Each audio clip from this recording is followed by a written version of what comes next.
This conference will now be recorded. The time being 4:46 p.m., I'd like to call the meeting of October 20th, 2022 to order. First order of business is the Pledge of Allegiance. Pledge allegiance to the United States of America and to the republic for which it stands, one nation, under God, indivisible, with liberty and justice for all. That's not green. Oh, does that mean it's not charged? Charged? Probably swap that one over. It doesn't, it's not got no, there's no light on, Tim. On the non-public, so the charger. So a question for the board as we look at this, because we know that we do have a non-public that has to start promptly at 5. Should we table the minutes of 10:06 till the end of the meeting? Go through the things and then go into non-public or do we think we can be prudent and get through the minutes, which are 10 pages? I think table. Table. I till the just end. have one thing. So John says table. Pat's sounds like she's okay with the Table. one thing. Table. Okay. So we'll table the minutes of 10:06 till toward the end of the meeting. I'd like to make a motion to accept a $3,000 donation from the David Barbuto Trust to Welfare Department for Halloween celebration needs, Thanksgiving baskets, and Christmas fund. Second. Second motion and a second. Any discussion? All those in favor of the motion, please indicate by saying aye. Aye. Opposed, motion passes. And we thank the David Barbuto Trust very, very much for that generous donation. I'd also like to make a motion to accept a donation of 400 spring bulbs with a value of $195.54 from Walmart. Second. Motion and a second. Any discussion? Hearing none, all those in favor of the motion, please indicate by saying aye. Aye. We'd like to thank Walmart very, very much for that donation for the spring bulbs. Now we just need to get them in the ground. So, so that we'll work on that. So we will work on that. We have 10 minutes. Do we want to try the minutes? Let's start them at least. Okay. So let's start and take time to just peruse the minutes of 10:06. Selectman Constantino, you said you had a change on them, or there was something on them that you wanted to address. Excuse me.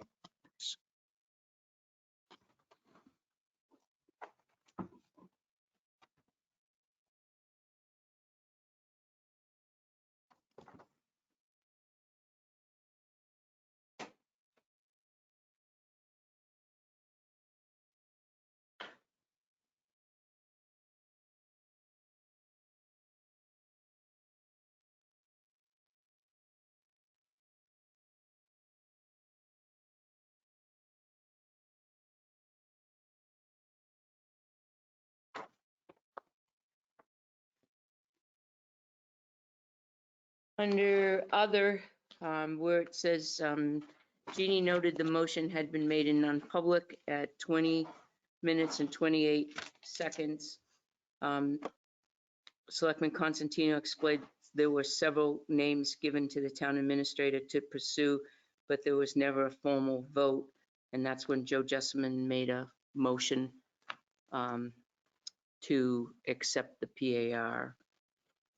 So we either take that sentence out or we add something in it to go along with it. Either way is fine with me. And then I have one other small item. Mr. Chairman? Yeah. Yeah, I think we should remove it because we shouldn't be repeating things that were made in non-public, in public, and put them in the minutes. True. So just strike it. Just strike it. He noted the motion had been made in non-public. Under, I apologize for being tardy. I would have mentioned it had I been here, but I just wanted to update. And then this, well, I could probably do it under my report. It's not a correction, It's that the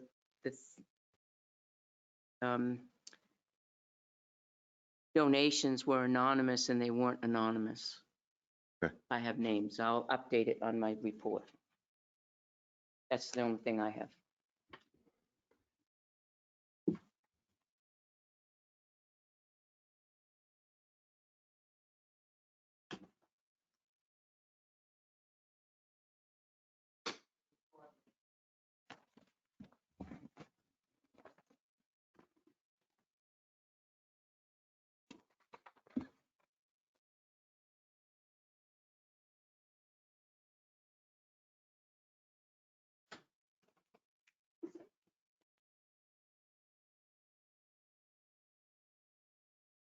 I will say this, I wonder how much it costs us to generate minutes.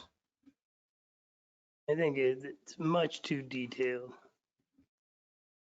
I'm in favor of a much more, we talked about the water district, or we talked about Academy Street.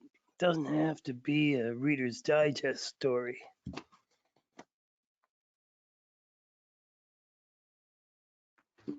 Must be 5 o'clock, right?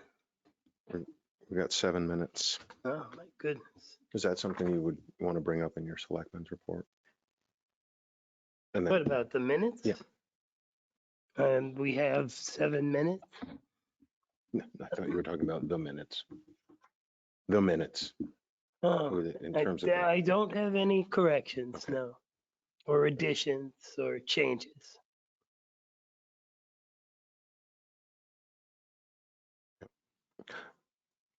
so I'll make a motion to accept the minutes as amended by Selectman Constantino.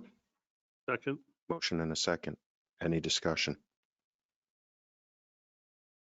Hearing none. All those in favor of the motion, please indicate by saying aye. Aye. Aye. Those opposed, motion passes.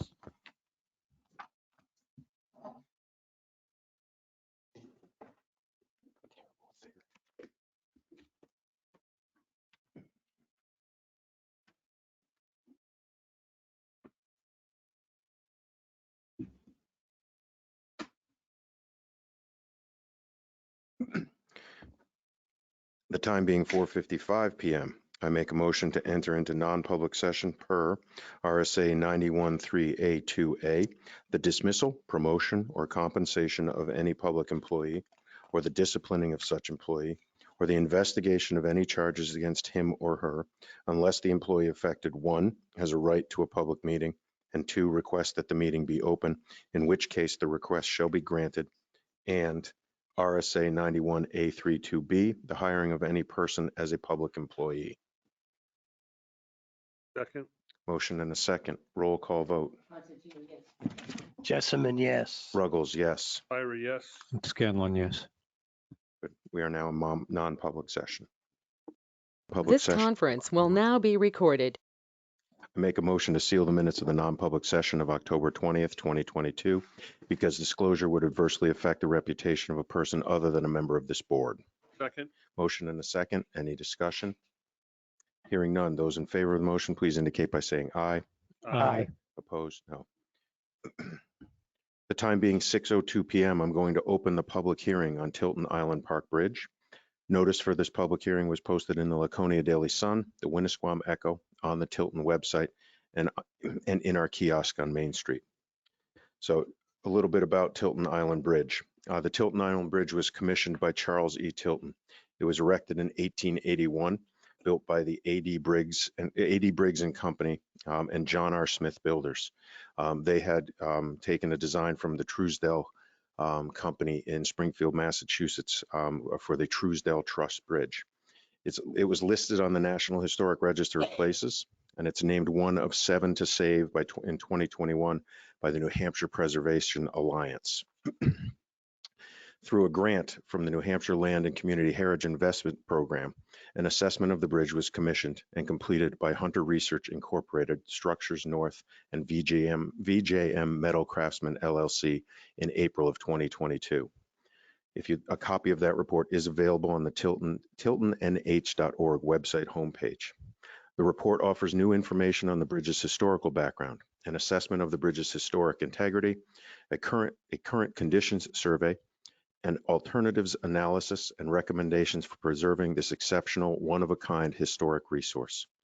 The bridge is the only cast iron and wrought iron bridge of its kind in the country. We believe it has national significance, and the New Hampshire Department of Historical Resources concurs.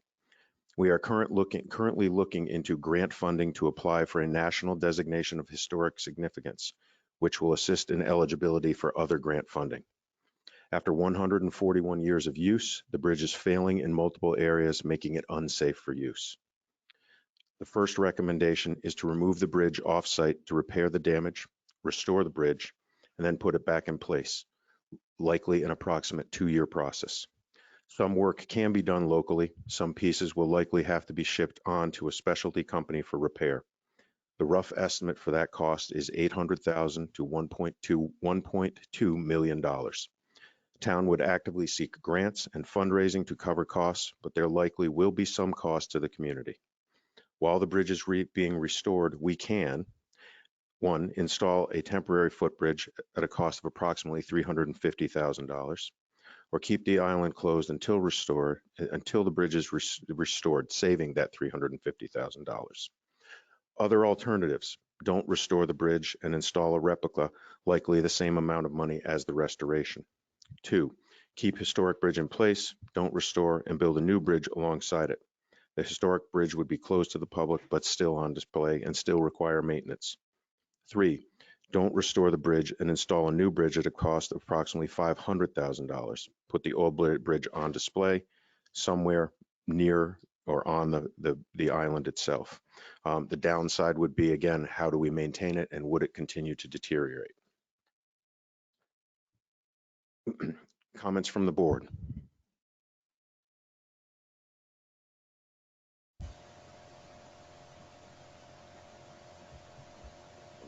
Mr. Jessamine.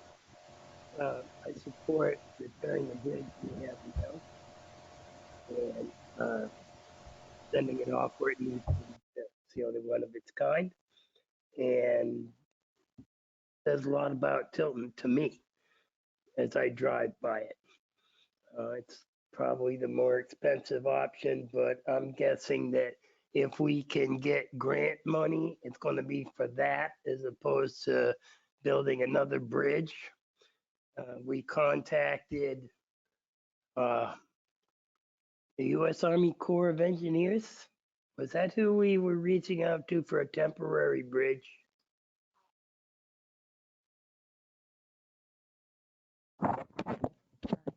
That was one of the groups. We have talked to several different engineering firms to get quotes on ways, what we would do and how we would do it. I'm all about the island and I'm all about that particular bridge, but however the town votes to go, see what we did, what we ultimately do. Thank you, Mr. Jessamine. Any other board members? Oh, okay. So I just a brief. As a history nerd, I had the pleasure of reading the entire study when it was when the original draft had come out.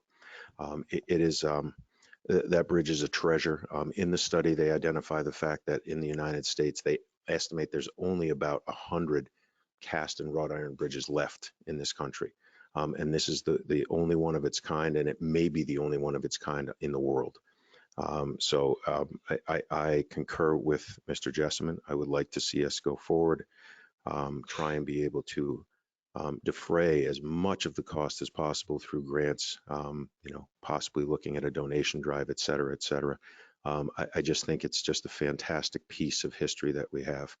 To be able to take care of it, to be able to put it back to where it should be, and hopefully have it last another 100 years would be great, because we're losing so much history around us that to lose something like that has been acknowledged as a treasure would be, it would be hard to see happen. Anything else? So we'll open it up to questions and comments from the audience.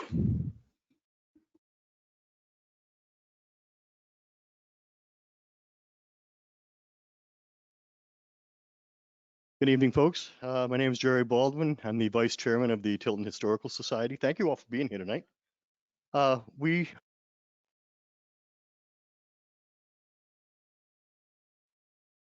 had to be and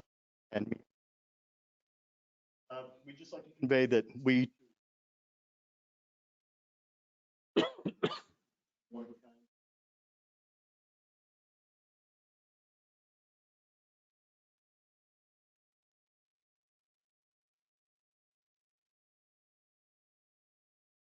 What, there's no dissenting opinion?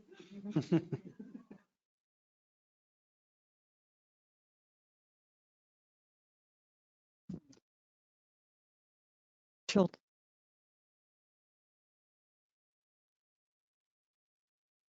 I don't think she's on.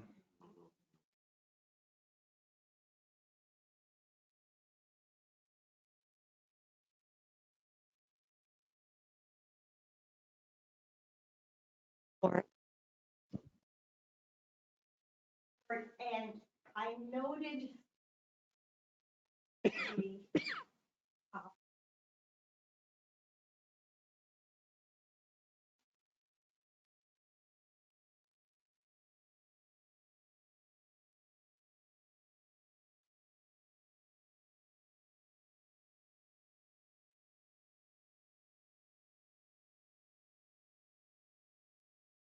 and so on.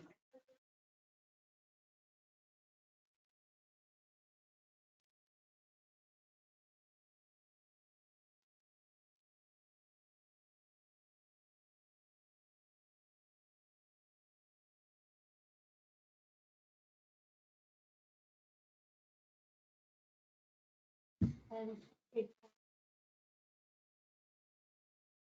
Pull it up there. Oops.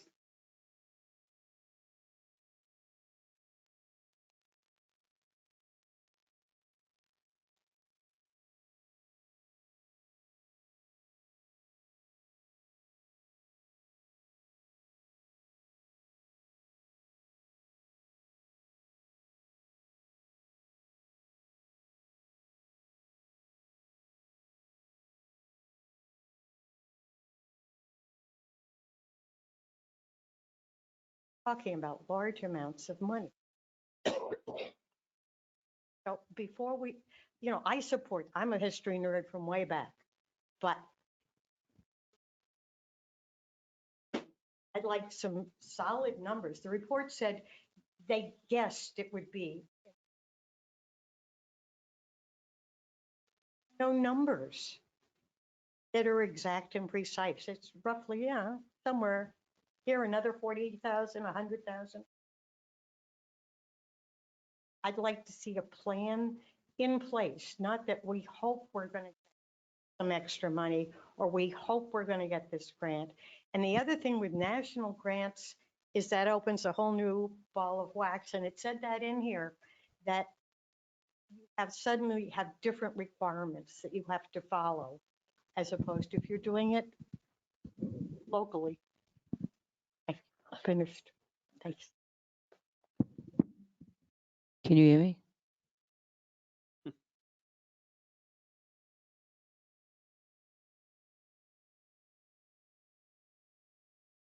Got to talk into it. Chuck Mitchell, Tilton. I also enjoy and like history. I would suggest that probably 95% of the people who drive by that bridge on a daily basis have no idea about the architectural structure of the bridge, what's underneath those planks going across. And even though it's wonderful to say that, yeah, for historical reasons, we should restore it, it's already now been closed for one season. As far as I'm concerned, even though it didn't get closed until April, to me, this is 1 year already gone. Now you're going to be talking another 2 years. Look what's happened to the economy. Your number on the high end of 1.2 million could very well be, 1.2 could very well be 2 million, could be over 2 million. Everything is going up. Most grants are at a 50% match. I am going to suggest that if we don't have some specific numbers that can be actually voted on by the public, that this should be at least no less than a warrant article to appear on next year's town meeting. And I would like to see some hard numbers. Hard numbers means not just what the total cost of the bridge would be, but if we were to ship this off, let's say by next spring, we want a firm commitment. And also I want to see what kind of grants we can get. And if you can't come up with the specific numbers on the amount of money on grants, I don't support spending $2 million on that bridge right now. I personally don't, as a taxpayer in this community.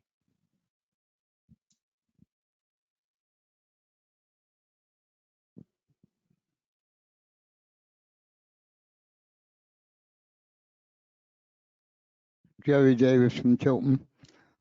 I know, looked at that bridge before, and there's been plenty of weddings and stuff on that and dances. I wish we'll get the funds to fix this bridge and the island. Thank you.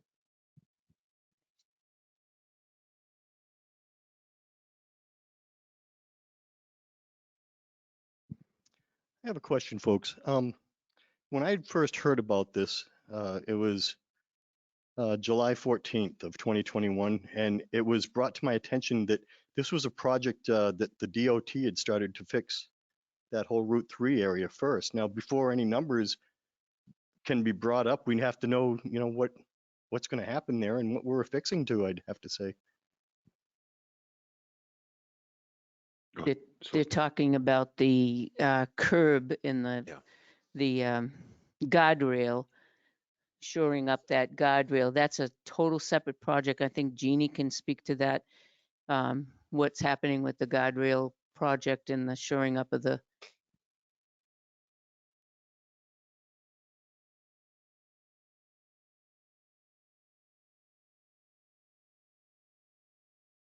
They want to replace the guardrail, but the whole issue on that corner is the relocation also of a telephone pole on the side of the river, and getting permission from the Tilton School to move the pole across.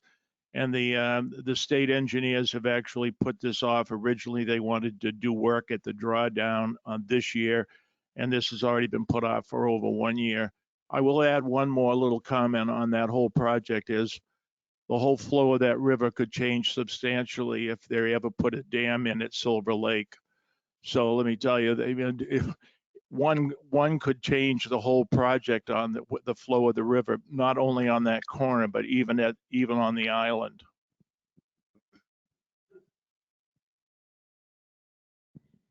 So to answer your question, that's a separate project altogether than the preservation of the bridge. Nope. No, separate. To answer Mrs. Mitchell's first point in terms of the structural, yes, the study did say that they're structurally sound. When we went back and asked the folks who did the study about, as you look at it, the front left leg of the bridge that sits on the granite pilings, there were just some questions that arose that brought up liability questions, significant liability questions, because if it gave way, the town would face bigger liability costs than what it would be to try and replace the bridge.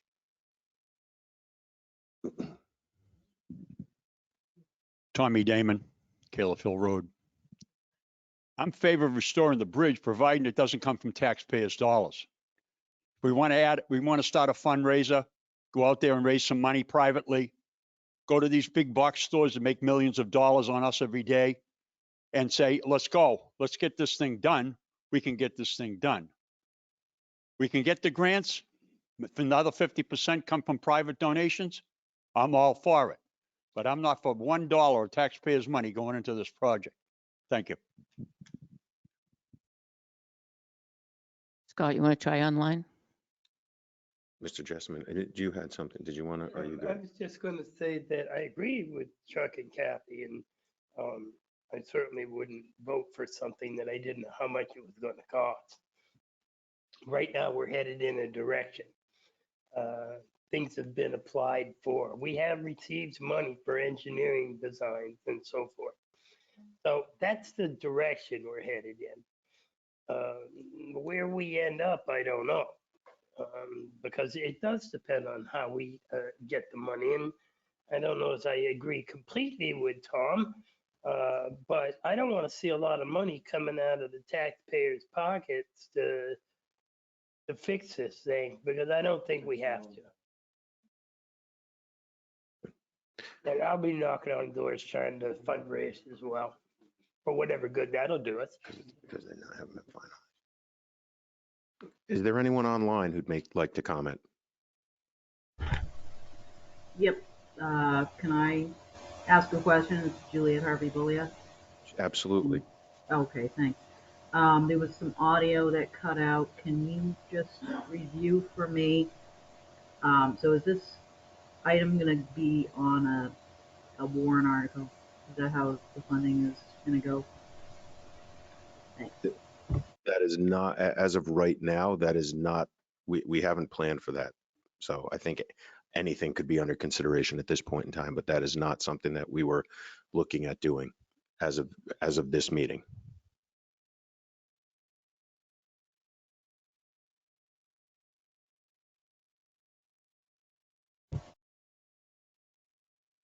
Okay, so you were just going to put it in the budget, the budget for the year? That would, no, that's not, there are grant applications that are currently being worked on, some matching. So we would have to get matching funds. At this point in time, we have talked about trying to do, as Mr. Damon mentioned, trying to be able to do fundraising and solicit funds from outside the taxpayer base. Okay, thank you.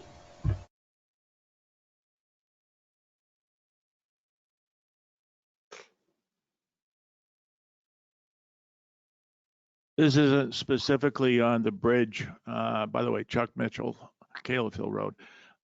When you talk about doing some fundraising, this town, as we all know, has had substantial development of large commercial businesses, whether it is the Planet Honda, the car dealerships, MB Tractor, I could go on. And I keep seeing wonderful news in the newspaper how Franklin Savings Bank is giving grants for this and grants for that, and they are a wonderful business. However, I don't see a penny coming from some of these other larger businesses toward this community, and I think most of them should be ashamed of themselves. And I would hope that somehow, whether through the select board or administration at town hall, we could go out and start putting the finger on a few of these businesses to actually finally step up.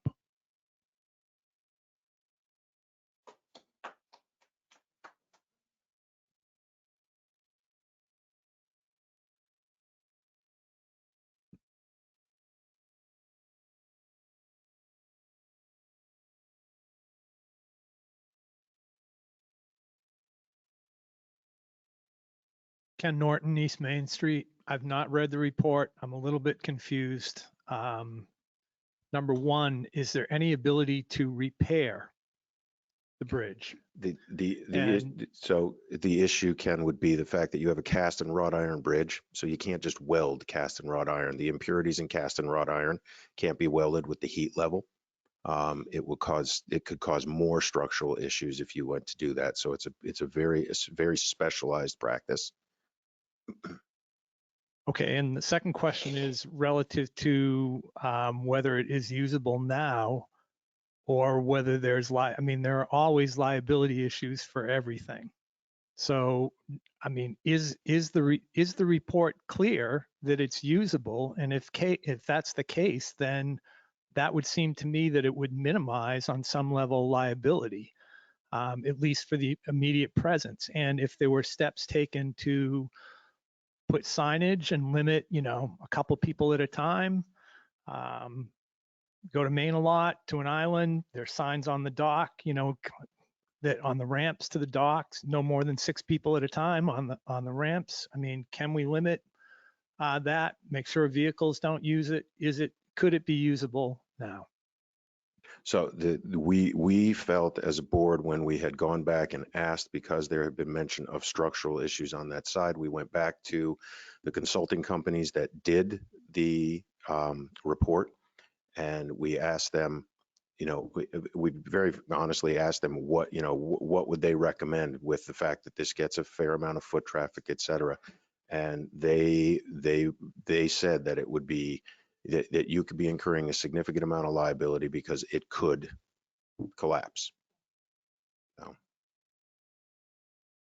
So we felt as a board that we did not want to take that chance, that we already had a lawsuit within the last 10 years because of the boards that had not been maintained there. So it's just not something that we wanted to take on for the municipality. Pat. Scott mentioned the lawsuit prior to that.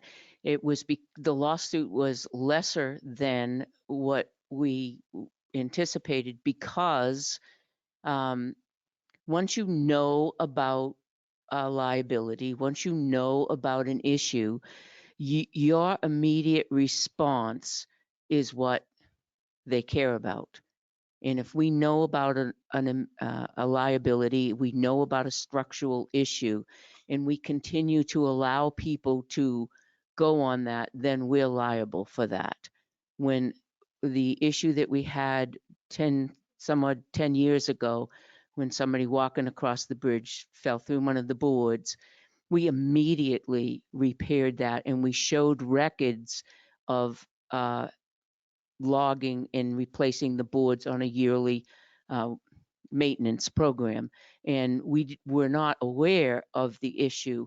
Once we became aware of the issue, it was fixed immediately, and that saved us as a town in liability.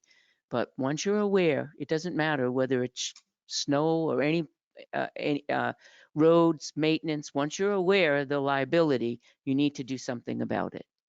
And that's why we chose as a board to stop the foot traffic.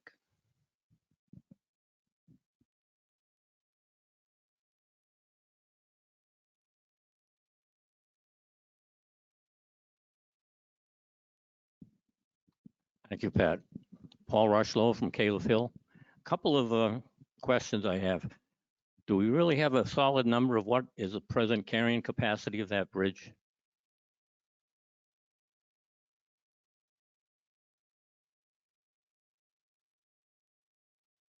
No.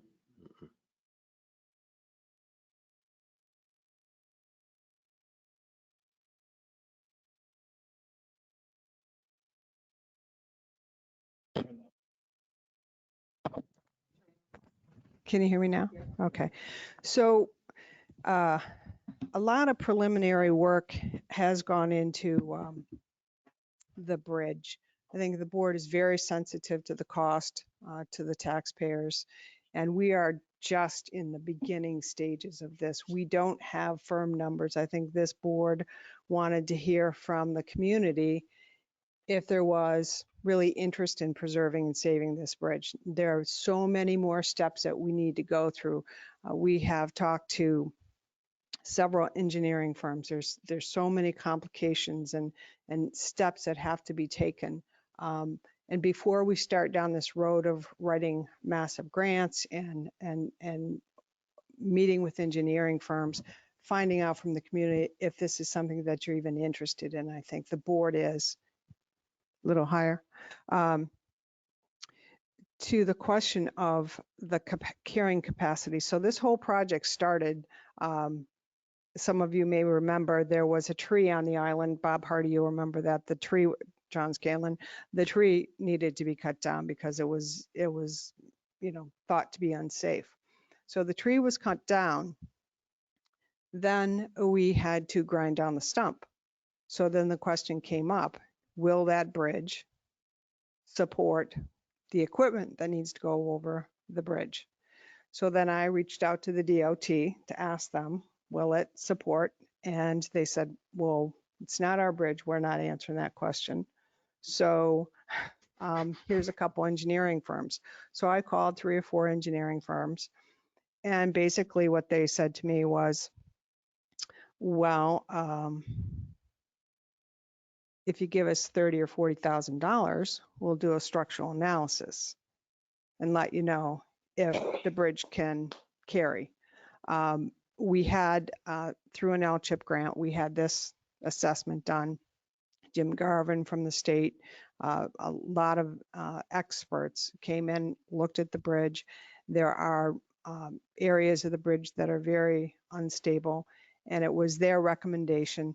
I know what Kathy Mitchell is talking about in the document where it says they say they would recommend in the future, but I can tell you what they said to us is that, you know, there's a structural integrity issues, and that was what I relayed to the board. And I think, you know, they're feeling what you heard from Selectman Constantino was that now we know that this is an issue, we have to do something about it.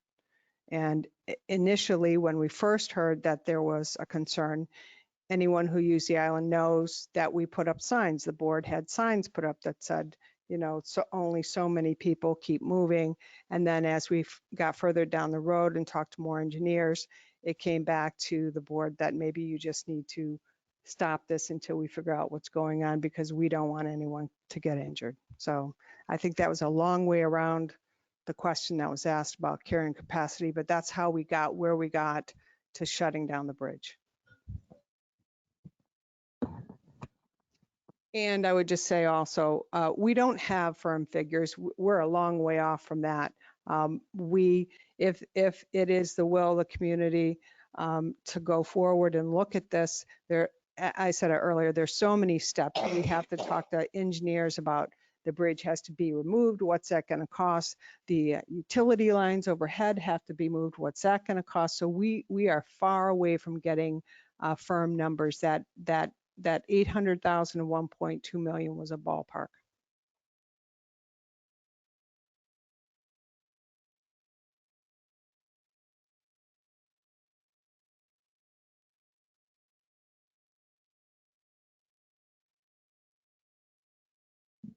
But I think we probably should look at also, if we spend all this money on the bridge, is the carrying capacity of that bridge going to be greater than what we started with? Another thing I would mention, what Pat Constantino pointed out, was the liability that the town incurs or anybody incurs is once you identify a problem, i.e. the tree on the island that was cut down, there's another tree standing on that island that I believe was identified as a hazardous tree, as was a tree over at the monument. The tree at the monument was taken down. The hazardous tree on the island is still standing. So I guess that has to be addressed also.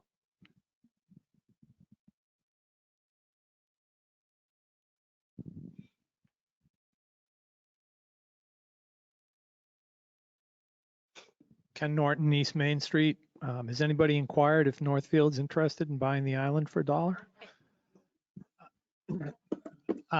Thank you for the information about capacity, and that it's helpful, but it raises another question in my mind. Chuck Mitchell brought up about potential flow changes in the river, and two areas of concern for me, and have done a lot of work relative to the river and flows and whatnot over the years. But if DOT moves ahead with their plan, part of what they wanted to do was to, I think their preliminary plan was to put a significant amount of riprap along that bank where the guardrail is, which would push the flow of water more to the center channel, which would drive it directly to the island. And you know that there are some granite bricks there, but there have been granite bricks, stones, blocks. There has been significant erosion in the island in the past. Likewise, relative to whatever might happen with this proposal on Silver Lake, which could potentially change flow of the river and increase flow of the river, that might again cause changes in the hydrology and the flow that would directly increase the potential risk for erosion of the island. So I think to the question about capacity, do we know what the capacity of a restored bridge would be to transport heavy equipment, presuming that at some point in the future we may need to do some significant work to prevent the island from being eroded? I don't believe we do know the capacity, but one of the pieces of good news that we did receive out of this whole process is that because the granite blocks on the east side of the island were installed prior to 1965, there's far less restrictions from the DES in terms of us rearranging them, putting them back in place, and being able to hinder future erosion on that side of the island. So how that can get done, I think that becomes a big question mark overall. We've bandied about ideas that if the state is going to have to put things in the river at that point in time, does it become part of our mitigation with them to be able to then readjust those granite blocks so that they can put them in place for us to be able to hinder future erosion as well. So, but the good news out of it is that anything installed before 1965 requires far less in terms of having to work with DES on those situations.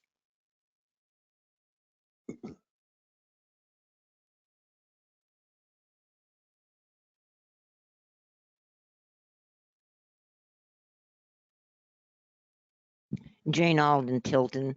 And I'm a history buff, not a history nerd. Just want to make that clarification. You know, I hear a lot of what ifs, what ifs, what ifs. And I think the question before us tonight is not to look at the what ifs, but to say, do we want to preserve what we have as a landmark in Tilton today? And I'm all for doing that. We have a lot of unanswered questions, but we had a lot of unanswered questions when it came to the old Ernie's. We wouldn't have what we have at Salmon Run now if we had said, oh no, there are too many ifs there. As far as the dam being constructed at Silver Lake, that will be decided quite rapidly, I believe. If you've read the latest articles in the paper, it's before the commissioners now. There's a 50-50 chance it will go ahead, so we will have answers there. As far as replacing the guardrail, that's been put off, and the planning board has been in touch with the people who are in charge of that, and they've made a commitment to us that they'll get back to us to discuss all those plans. We have a lot of things going on in the island. We do have erosion as a problem. We've known that for a long time. We put money aside for a number of years to address that issue. We've had tree issues. We've addressed those issues. The question before us today is a question about the bridge. Is it worth enough to the citizens of the town of Tilton to do whatever we can, by whatever means other than using taxpayer money, to preserve the bridge and to preserve the island? And I'm one to say that, yes, I think it is possible. And I know that if you go to the big box companies, Tom, they have been very responsive when I've gone to them to ask for things. And we can certainly approach all of them. No one's ever approached Honda, I don't believe. I know they're very community oriented. So I am willing, and I think Mr. Jessamine is, and I know other people around here who are willing to walk the streets to raise money and to beg the citizens of Tilton to help us support something that, as far as I'm concerned, is the real star in Tilton's eye. Thank you. Put her on the list, Jeannie.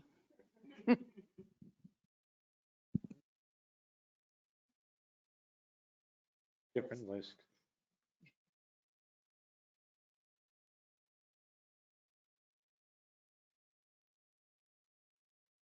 Anyone else online like to comment? Yeah, real quick, this is Juliet Harvey Bolley again. I just want to make a comment about the commissioner, the Silver Lake money there for the dam. I believe that is for the study, not the actual dam. So that's something to think about. But yeah, if you're looking for, yeah, of course, I want to save the bridge if we can, and if we can, scrounge up money from big box stores. I mean, yeah, I'm all for that. I want to save the bridge. Thanks.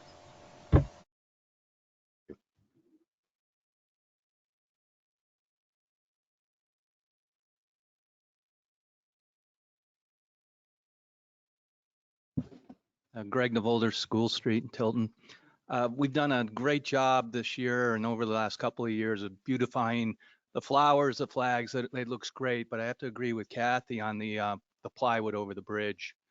And every time you drive by that, it's just kind of a sad thing to see there. It's bad enough we can't get to the island, but to have just plywood hanging out there, if there's a black metal fence or anything would look better than that plywood. And if we could do something about that at a minimum, it'd be a good start.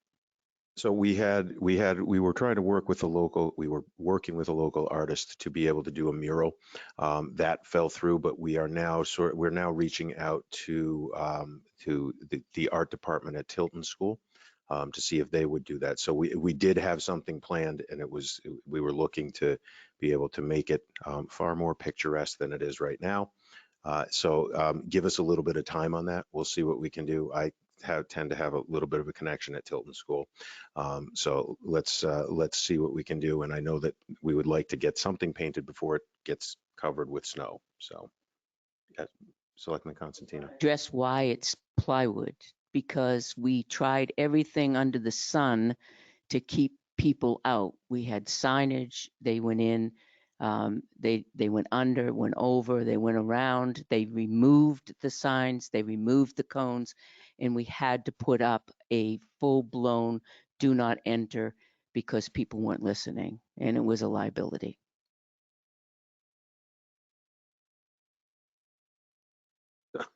It was intentional for the artwork that was coming. Yes.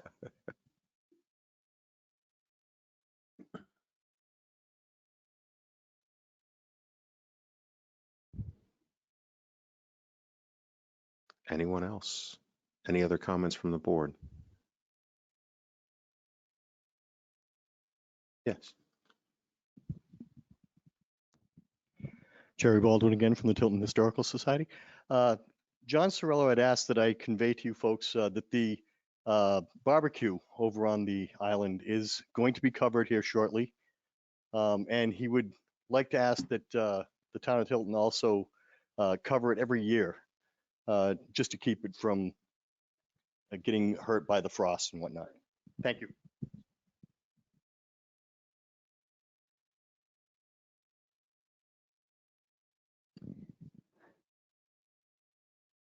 But just for folks' information, Ronnie Dunlop last year, just before we closed the bridge, took apart the fireplace that's over there and redid it for us at no cost to the town. Just before, moments before we closed the bridge.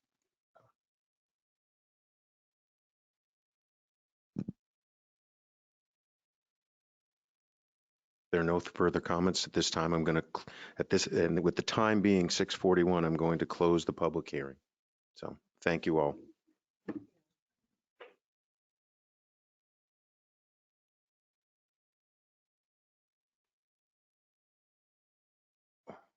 Thank you.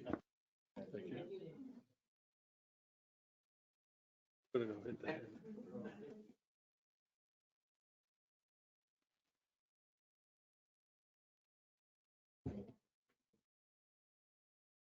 For the last 2 years, every time I crossed that bridge, I was nervous.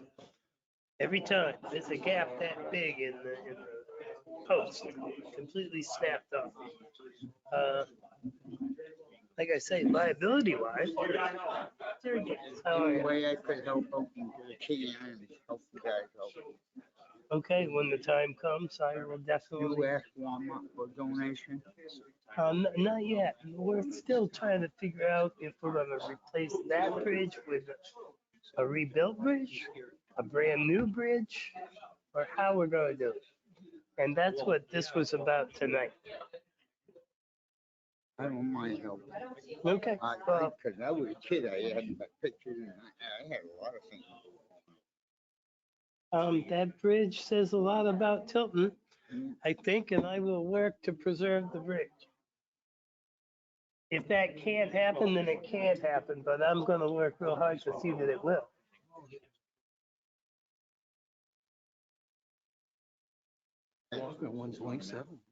Hey, and there's money out there. There's money out there. Agree with you, Yeah. 100% that we ought to pursue it. And we are, Using the damn we railroad are. yards first. Hopefully, well, they want 300 grand to put in a temporary bridge. Yeah. But if we can get it through the Army Corps engineers, they might even set us up for it. Yeah, yeah. And it won't Yeah. cost. That would be the preferred way to go. Yeah.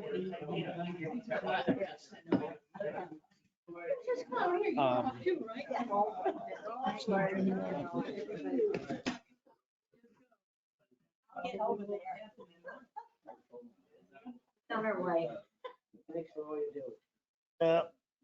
You know how it is, Bob. I do.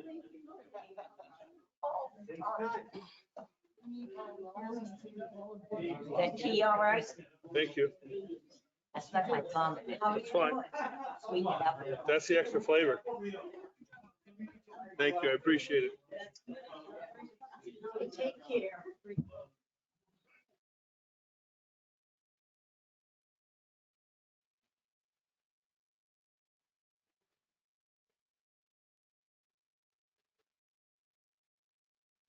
Called me. No, I got tired of doing other stuff, so.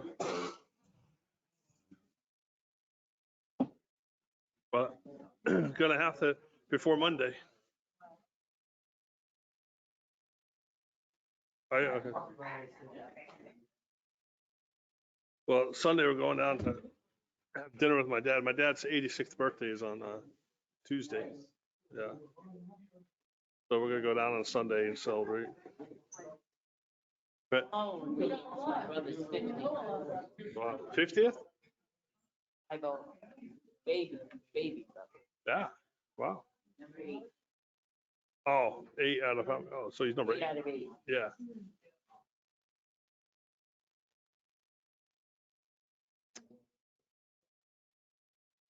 Yeah. Wedding Saturday night. Now, how was that? It was so. I deal with those. Their first dance. Axe. Yeah. Oh, Bride hit the axe.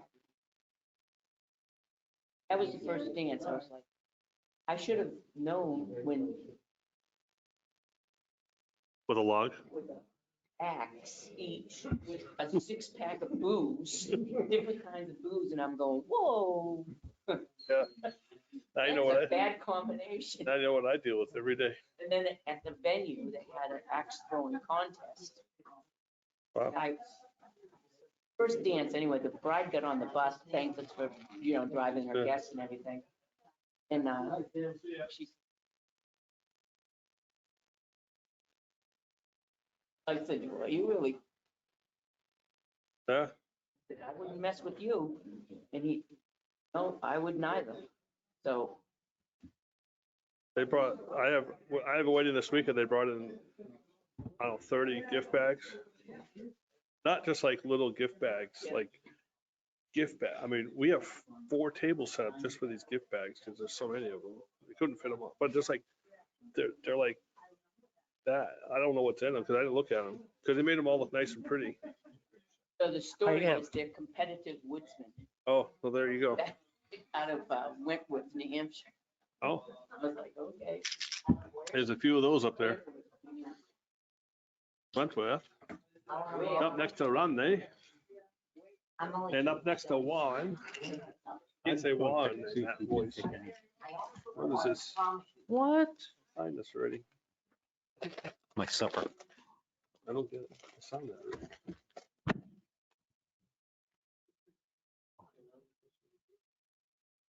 I need more water.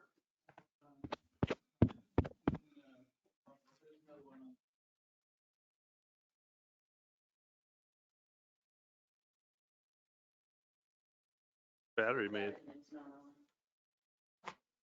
have died.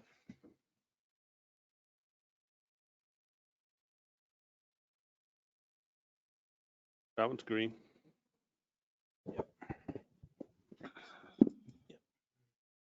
Green is go, go is Hello.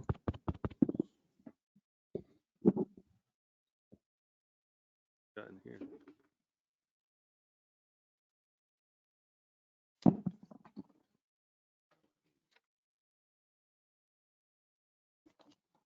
So did I. I think I'll do that.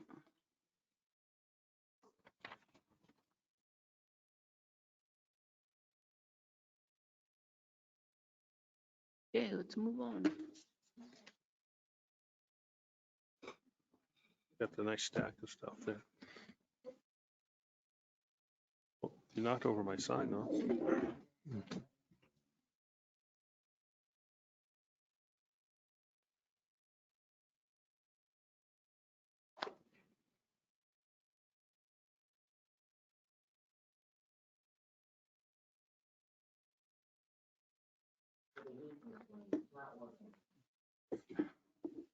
Cutbacks.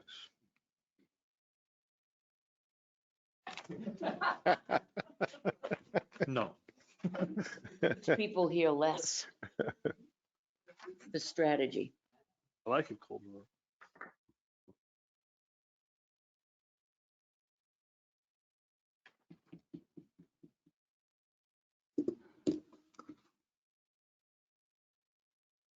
Gail, are you all set with going on? Okay, super. So the next piece in the agenda is Administrative Assistant Gail Bestick has asked to read her follow-up letter to the Selectmen. Purpose of this is to give Ms. Bestick's perspective on an incident and have the board take it under advisement with no expectation of a decision this evening.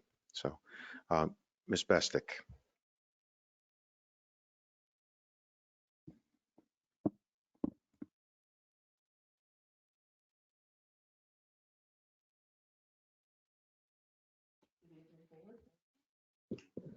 Tim, is that on?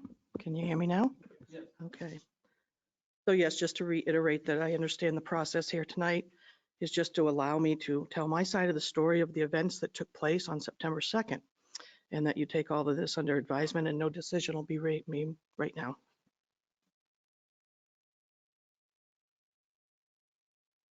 So I want to thank you for the opportunity to allow me an explanation of my behavior when I was accused of being explosive, abusive, and unfettered, which unfortunately led to my unpaid suspension for a week.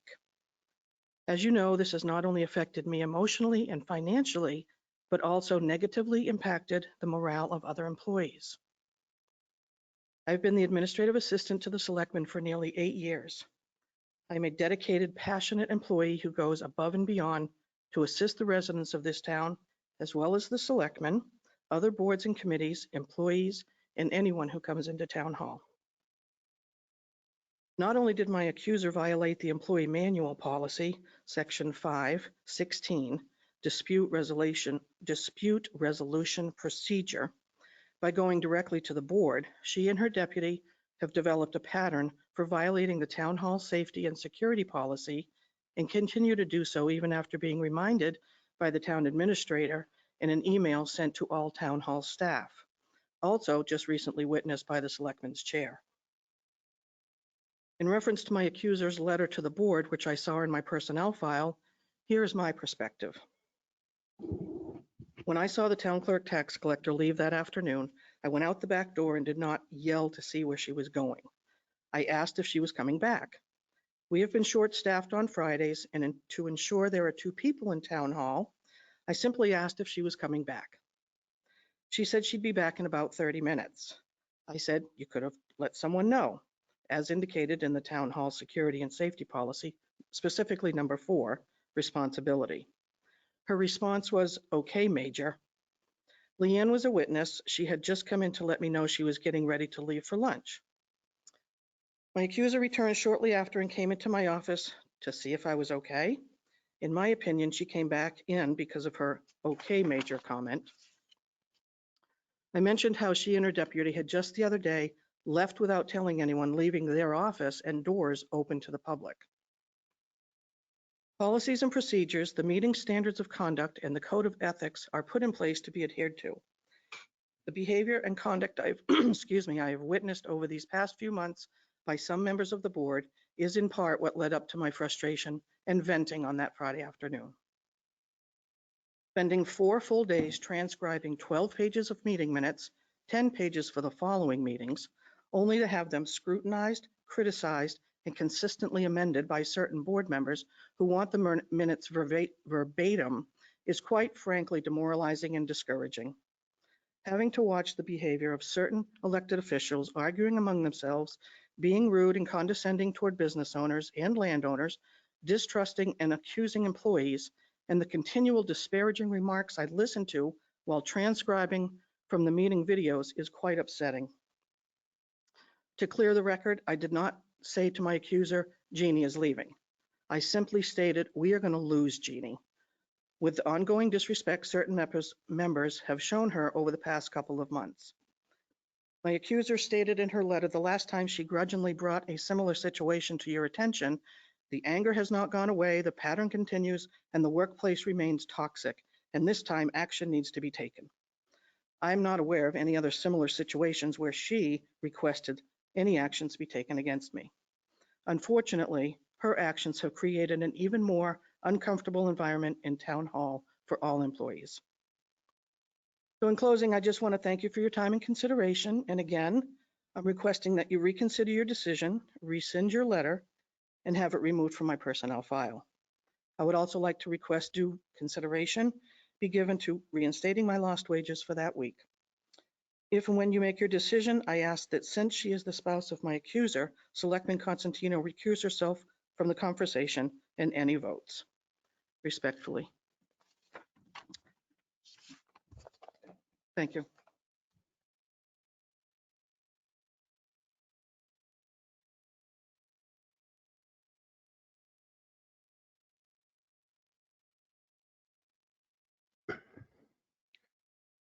Next on an agenda, next on our agenda is a discussion about the Casella agreement and to review our attorney suggested changes.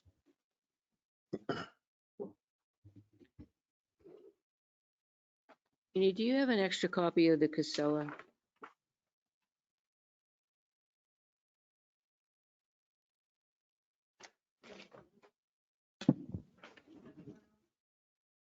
Do you have a printed one? I printed it out and left it on my desk at school. Exactly what I did. Not at You school, left but it at on my home. desk? At my desk at home. Oh, Well, please. I do, Sorry, unless I Jeannie. find it online real quick here. The changes. Suggested change. Yeah. Thanks. Still in this cookie.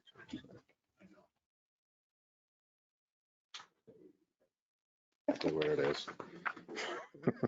Did I give you one, John? Yes, I have a copy of that. So does everyone? I'd like to see the corrections, attorneys? please. Yes, because I had those too. Thank you.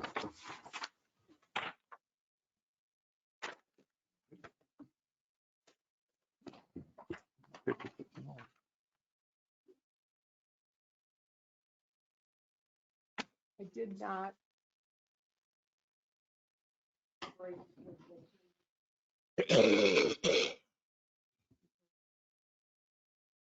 This is Tim's.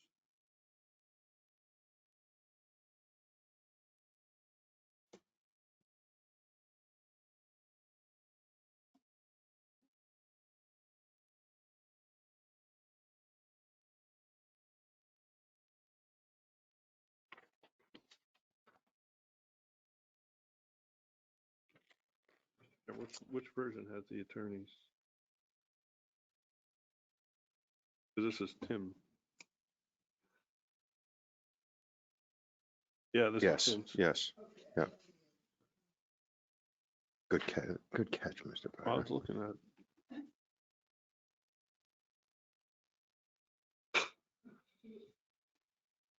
No.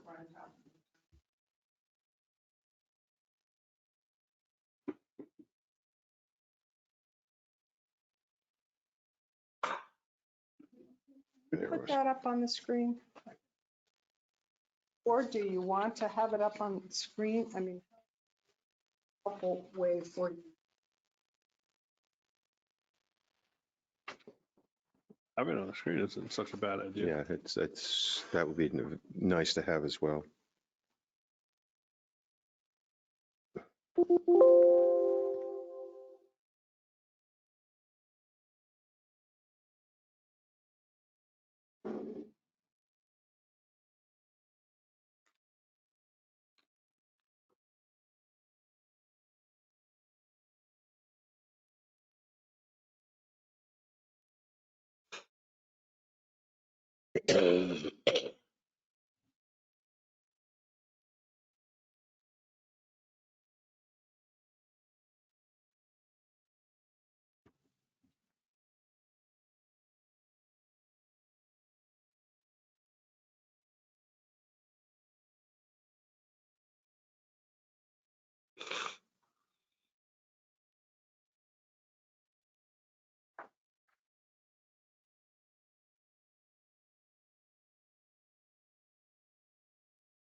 Okay.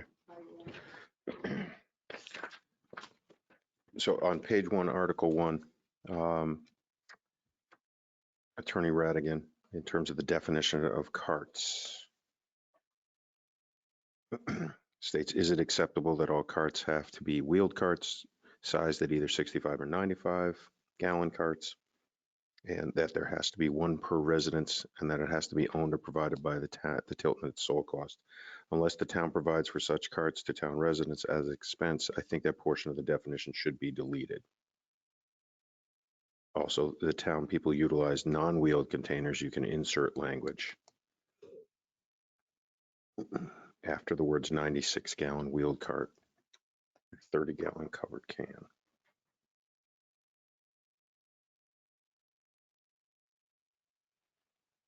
So is he saying just delete the whole thing, or is he just saying this to be owned or provided by the town?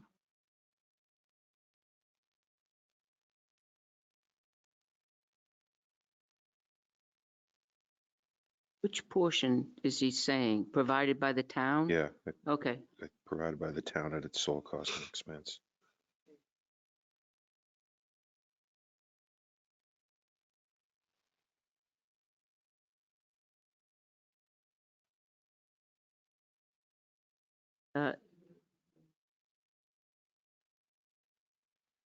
Are you okay with that, Tim? Make a motion that we remove and provided by the town at its sole cost and expense under definitions, carts. Second, motion and a second, discussion. I'm confused. So are we providing the carts? Yes, the town is providing the carts. The carts are not a part of this agreement. But they have to be 65 or 95 gallon carts. Okay. Correct. Those are the two sizes we have now. Because it talked in the bottom, it talked about wheeled carts and 30 gallon covered. And I'm just thinking what a mess it's going to be, because I believe they are all wheeled carts currently. We're not going to go into the 30. Yeah, no, that's fine. Right. That's what I didn't want to do. I didn't want you to.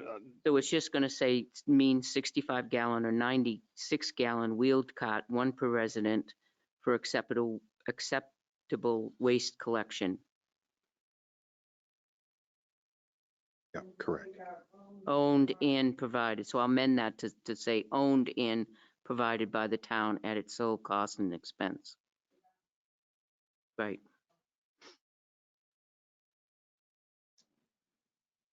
You need to amend your second.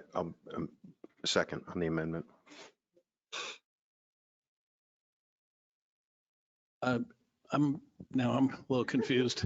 The town owns the carts, and the carts will be provided to residents. There's money in the budget for that. that's the way we've been operating with the new communities that have cropped up. So questions, it's because when John asks these questions, it's because some of these things he's not familiar with. So he's just kind of Okay. checking in with the board to say, is that acceptable to you? There are other, issues down the line where he says, this is a problem. It's like that, the one item further down that you talked about that he looked at that he agreed with you. But in some of these things, he's just asking you to make sure you're okay with it because he Okay. doesn't. Okay. I withdraw. And it also needs to coincide with your ordinance. So right now you can't put bags, on the street to be picked up. Has to be in the container. But do we need to amend that to say that has to be a 65 or 96 gallon container? Okay. Thank you. Next section was page 2, Article 2, Section 3.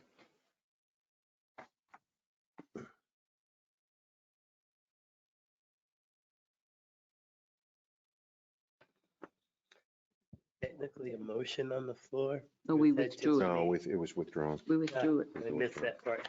I'm deaf over here. What? I can't hear anything out of this stuff. May I ask a question? Yeah, yes, Selectman Yeah. Constantino. Tim, have you looked over this, what the attorney wants us to change and what not, what wants us to change? I did read it when it first came in, yes.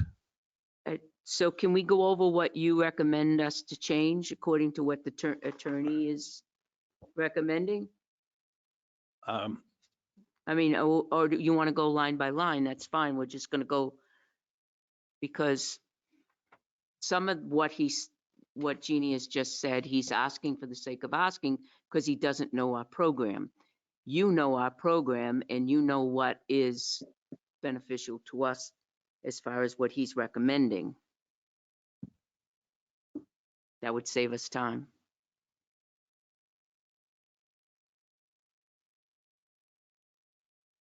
I would agree with you. I did not make notes or document it when I went through it.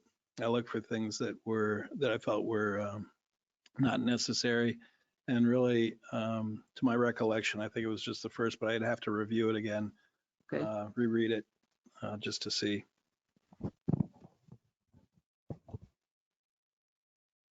So with the first thing that Attorney Radigan, and we'll try and expedite it as quickly as we can, hopefully with some help from Mr. Pearson, is that it talks about specifying in page 2, Article 2, Section 3, in terms of specifying a day or week where collections would occur. Don't need to do that? Okay.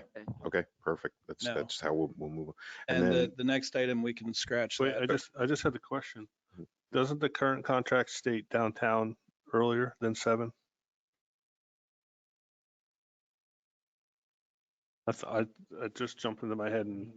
While you're looking at it, if I'm not mistaken, on the second one on Article 2, Section C about picking up sealed bags, we don't have to worry about that, correct? Because That's it has to correct. be in the container. Yep, Okay, so you we can go, scratch that. we can scratch that one.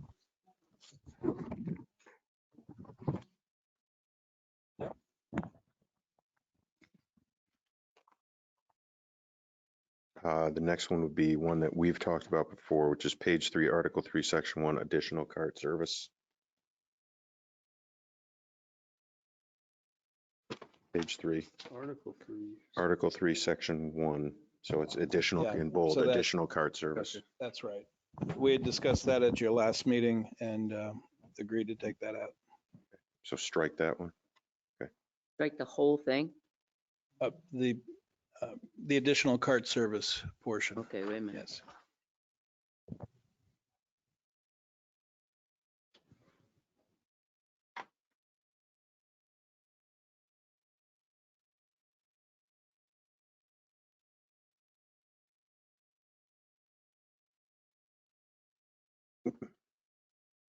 If you're ready to move on, I did agree with the page 3, Article 3, where the attorney agreed with my concern. I think that's a negotiation. Annual fee? Yep. Yep. That's a suggested wording change. Okay, I'm good with that. Yes. Also, the next item, page 3, Article 3, Section 4, that was fine.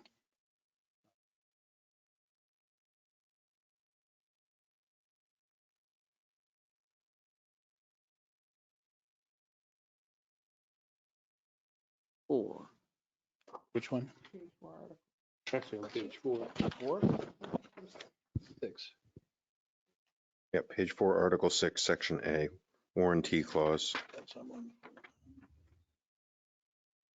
Talk about the right above that page. Section Oh, the A, fee, yeah. Casella shall comply with existing requirements of federal, state, and law, rules, regulations, and ordinance applicable to services.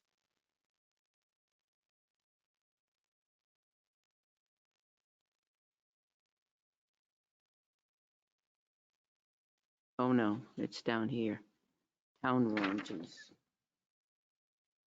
Yeah, this entire back page, the bottom, starting with page 4, Article 6, Section A, all the way through the notices section at the bottom of the next page, I thought that was all fine and good items. With the Radigan's, That's correct. okay.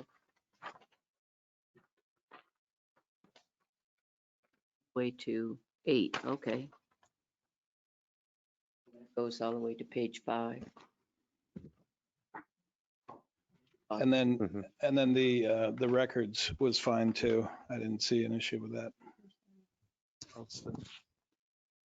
The records. It's on the next page after the notices section. Lost me here. It's Oh, 20. way down. So page 5, Article 9 is fine?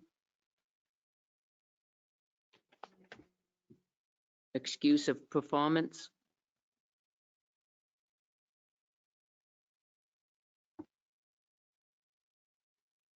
We skipped over a couple. Use of performance. Yeah, I thought all these, all his suggestions were good ones. Okay. So page 5, 6, and 7. Yeah, everything on that Okay. page I thought was good. All right.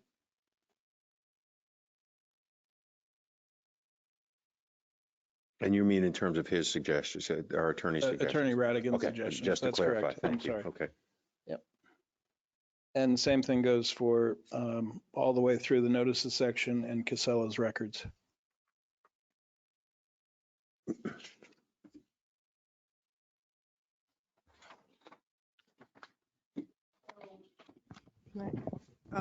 Eric had asked about the days of collection that we have with the current contract. So in the current contract, it says the contractor shall provide for weekly collection of MSW on Monday, east of I-93, and Thursday, west of I-93, and biweekly collection of recyclables, which doesn't apply. And then further, it talks about time and location of collection. It shall be the person's or user's responsibility to place their MSW and recyclables at the edge of the travelway no later than 7 a.m. on the scheduled day of pickup. Collection shall be made from 7 a.m. to 6 p.m. subject to reasonable modifications as the town may grant. Okay, thank you. I thought there was something in there about downtown earlier, but that's fine.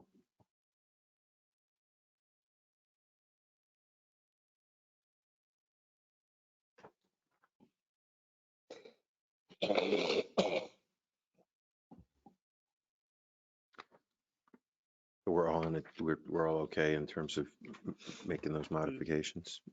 Mr. Scanlon, you have a question? Yeah, how could you Oh, tell? I had that look. You know, The so I'm furrowed looking brow. at Tim's and number 3 on there.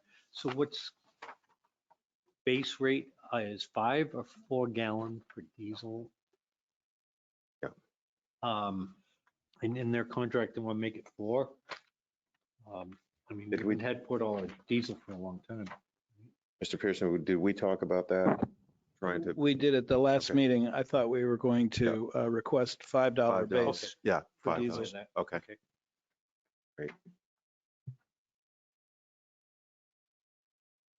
Now, Okay, so it's on the rolling based amount.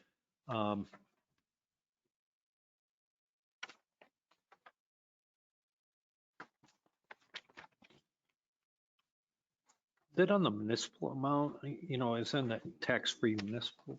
Did they calculate that or The is that based on- $5.9194 is the price we've paid on the municipal amount for diesel as of that's listed in my memo of September 14th. Are they, So are are they? they going by yeah, municipal do they amount go or are by they going by municipal? retail? No, they'll go don't. go by commercial, correct? Okay. So I was just pointing they out the pay tax. disparity between what we were paying and what their base was. Okay. Could be considerably more because fuel. Mhm. But if we bump up the, 5. if we bump the base to 5, it's not like it's, obviously it's less cost.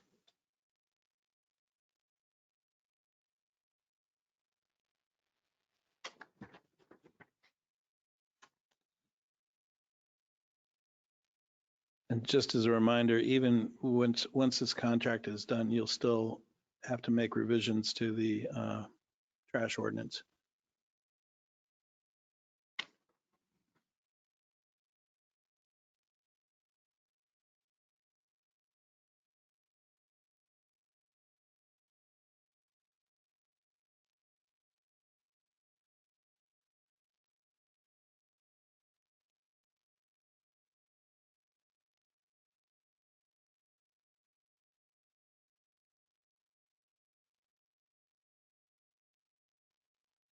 Do we want a couple more minutes to keep looking through it?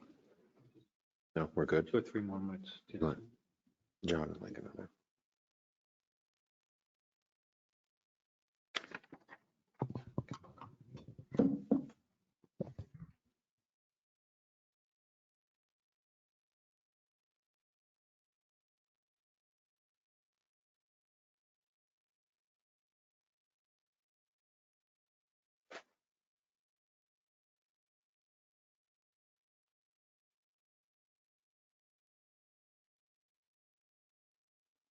Count off for the remainder of our meeting. It's good. Recent. You start getting used to it. He even put his, It's every time we're here. I'm, But wear gloves next time. I got some in my car. Yeah, if we- you want me to go get 'em. God, I'm all set now. Okay, so because we've already heard from Mr. Pearson, let's have Mr. Pearson come up with the budget update, please. So I just want to wrap up, if you don't mind. So my understanding of process is I'm going to take what you've approved here, have the attorney incorporate those changes to the agreement. Now, I can send the agreement to Casella and say, this is what we want. And one of the last things at your last meeting, you said you wanted then to meet with Casella again. And so my question to you is, if I send this to Casella and say, these are the changes we want, and they agree, do you still want to meet with them? Oh. Okay. Then we're good to go. Okay, so that's what I'll work on, is getting that, getting those changes incorporated and getting them to Casella and getting this thing signed off on. All right, thank you.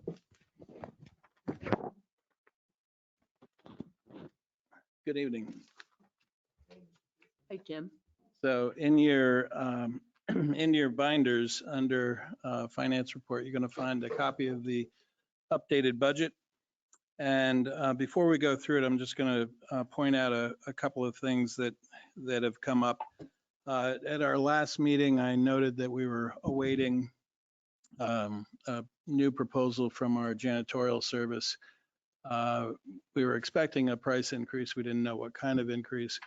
And it came in at a 46% increase, roughly. So we pay for the police department, the town hall, and Riverfront Park is paid by the Parks Commission, and then the senior center is included for free.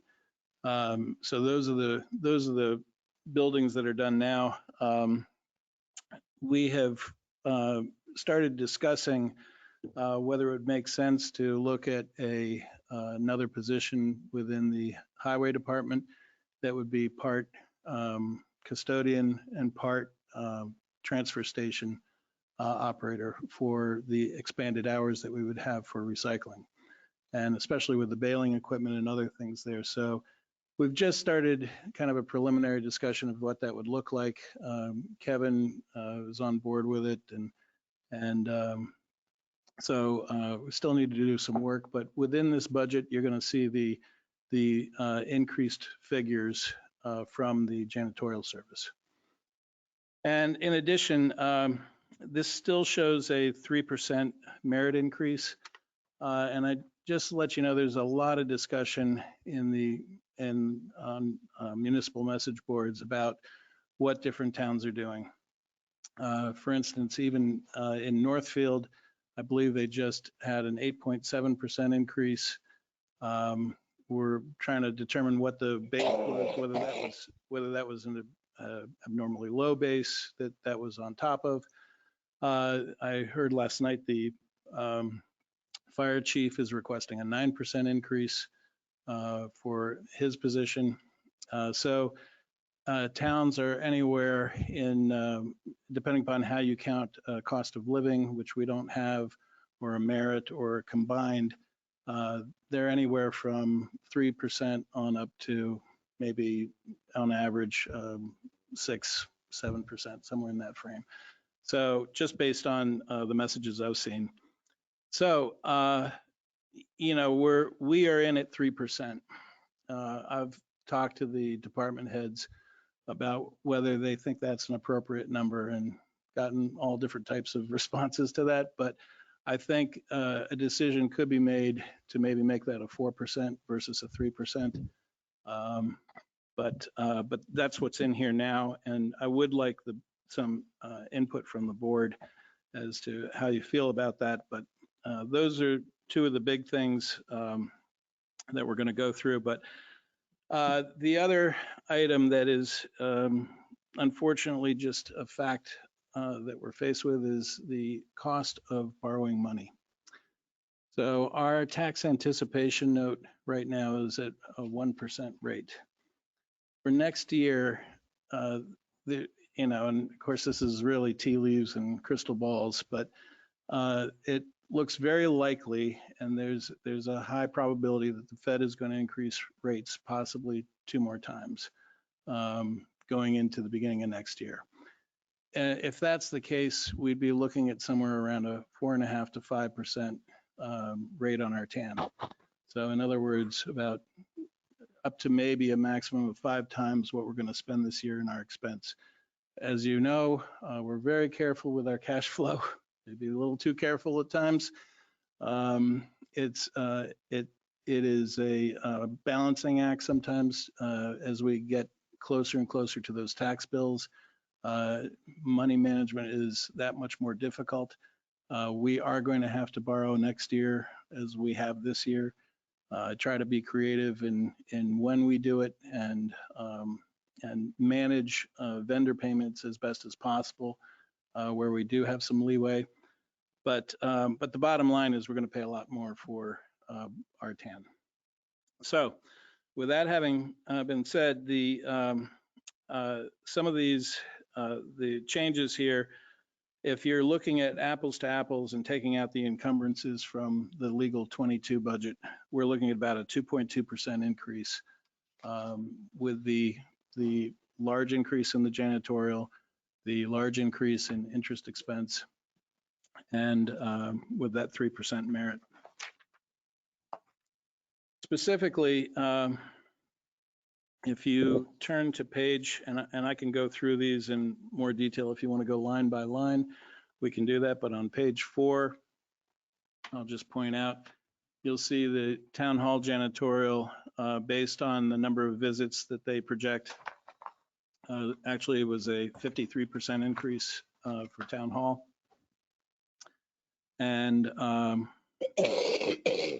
then on page,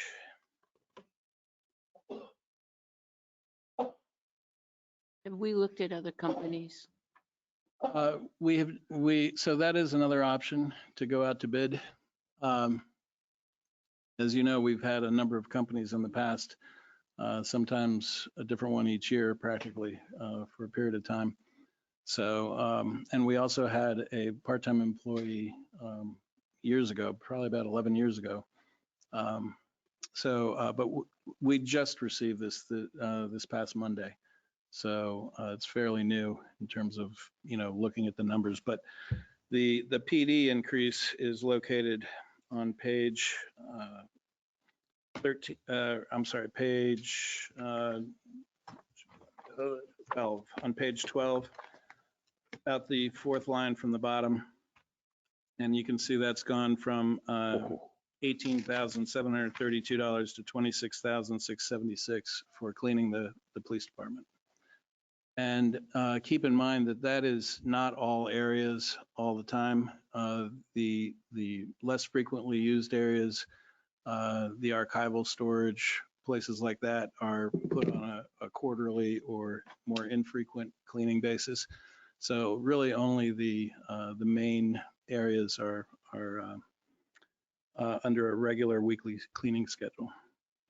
So that, and then the Riverfront Park is buried within the Parks Commission budget. But in any case, going back to the administration budget on page 4, we also have in the town hall maintenance and repairs line, we have an increase from 4,000 this current fiscal year to $50,000 for 23. And this is a discussion that Jeannie will be having with the board regarding the town hall assessment and items that need to be done. But essentially, the two big ones are probably the repairs to the roof and also the chimney repairs that appear to be that needed to be done very soon. I'm hopeful that that once it is sorted out which projects are going to be done and how soon, that we could actually sign a contract for something to be done this year and paid for out of 22 budget, which we will have money to pay for some of that. So I don't anticipate that $50,000 is going to stay there necessarily. We might be able to move some of that into this year or encumber it depending upon the time frame. And then the last item there, Lakes Region Mutual Fire Aid. The draft budget for the town of Tilton is going up 12%. So those were the highlighted changes for the administrative budget. The health costs are now in. Lakes Region. Yes. We don't have the narrative yet for that, and they're voting next week on the 24th to finalize it. Yes, microphone, make sure you're a little closer. I noticed that, you haven't spent any money on weapons expense. And we budgeted $5,000. The average has been about $5,000. But they're asking for $15,000 this year. That's correct. And why is that? So, and this is also an item that the chief will be talking to you about. It is a request to trade in the uppers of their current current weapons, handguns, and the new ones have a red dot capability. So if I remember correctly, the total amount of ammo and weapons expense for those changes, because it not only requires the uppers but also new holsters to fit the larger red dot and all. So the total expense was about 17,000 and change, including ammo. And once you return the current uppers that we have and trade those in, it's about a $9,700 net cost. So that's something that the chief would like to do. He'll be talking to you about it. What is represented in here at the $15,000 is the preliminary numbers, because we did not have exactly the complete picture until just earlier today. So when this was printed, there was still some issues with the quote. So that's now been finalized, to be discussed with you. There is money in the PD budget this year to do some of that. The other thing that he is going to ask you for is the IMC mobile application, and that is changing out our connections. Basically, we are running IMC mobile now, but we're connected to Belknap County.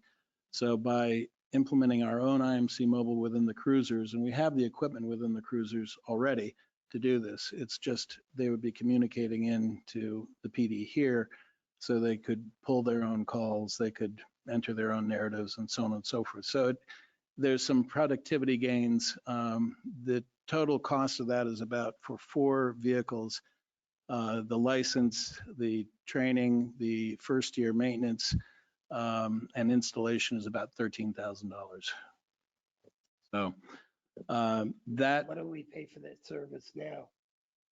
We don't pay anything through Belknap County, but there's a productivity lag because of the way the calls work. So the calls are pulled at the county. The county sends over a log of the calls the next day for those things that were done through the county. And then if we want to get those into our system, they have to be entered manually.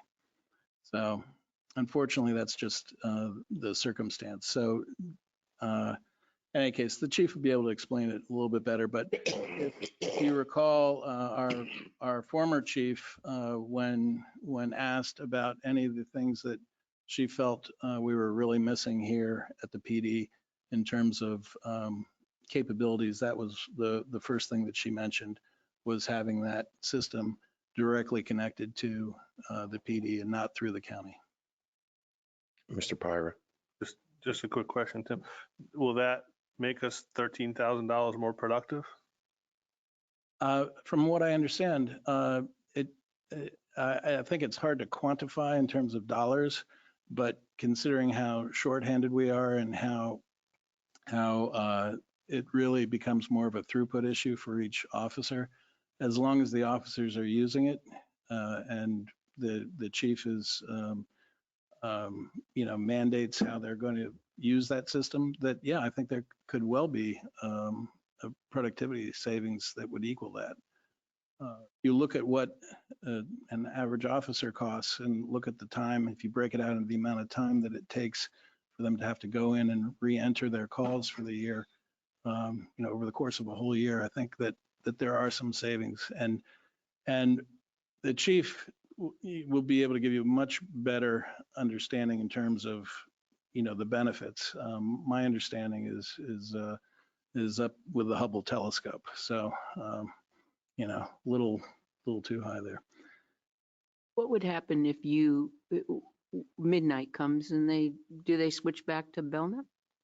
IMC Belknap? So my understanding is they would not. They would be able to pull whatever they needed to pull right off of their system in the car through our system here.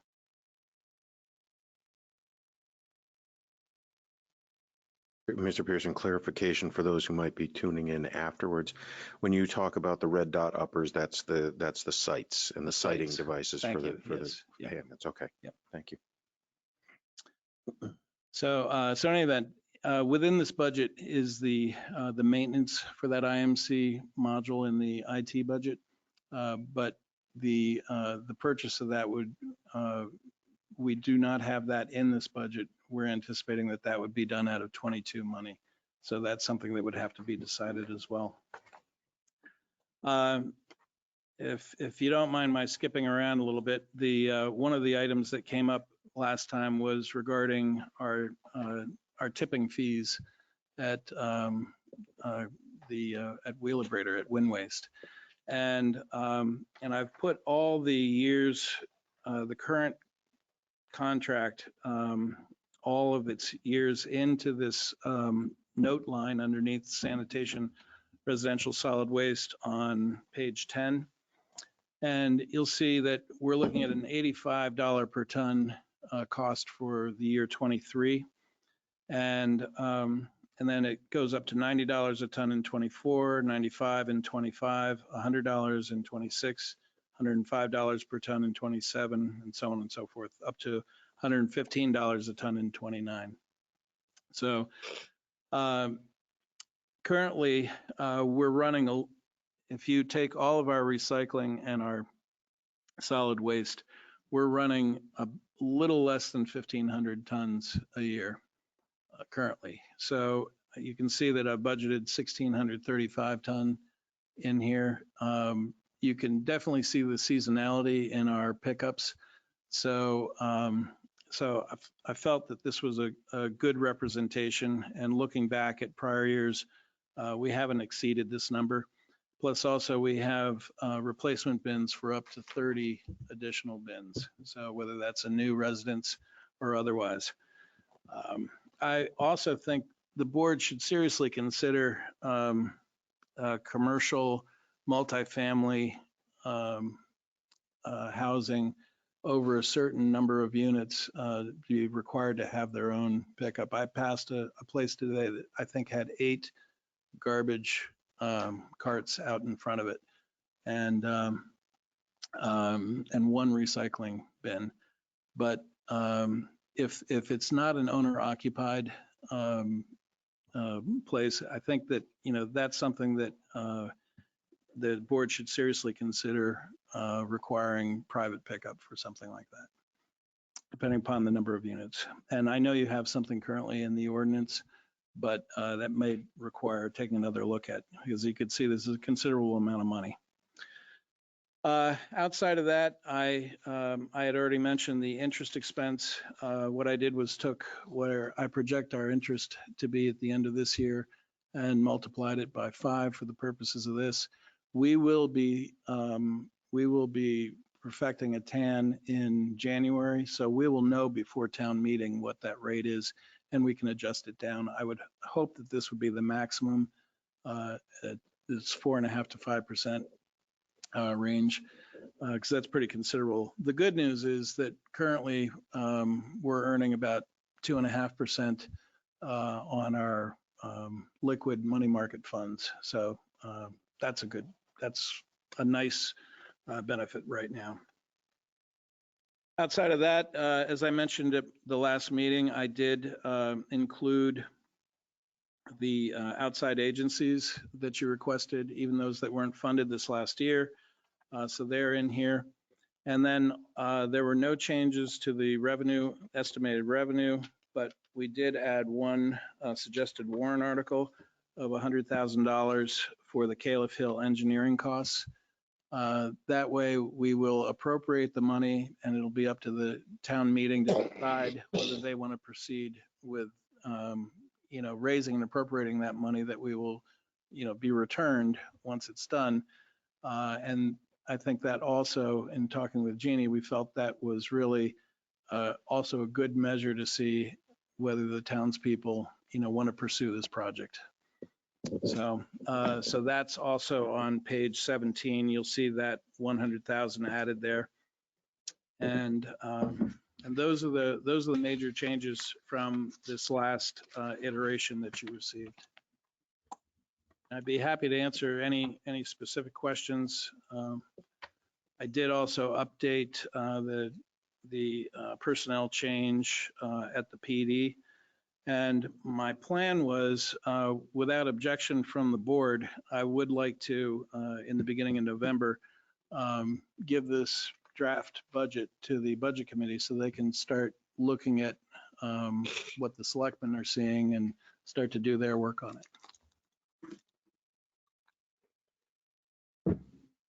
Mr. Scanlon. I'm trying to figure out the whole wheelbarrow and the 1,500 tons. So that's presently what we bring to wheelbarrow, but that, you said it includes the recycling? No, no, it's split. Right now, there's a split between the solid waste and recycling tonnage. But if you take those together in terms of anticipating that all the recycling is now going to be solid waste, and then add a little bit to that, only because it is possible we will see an increase in trash collection. What It's- about recycling? Well, and so for recycling, people can take the recycling down to the transfer station. We're, as I mentioned before, we're making improvements by adding the 3-phase power. The board has already approved the purchase and installation of the baler. And depending upon how the Director of Public Works decides to staff it and what hours that it's open, I think will have a lot of bearing on how much it's used.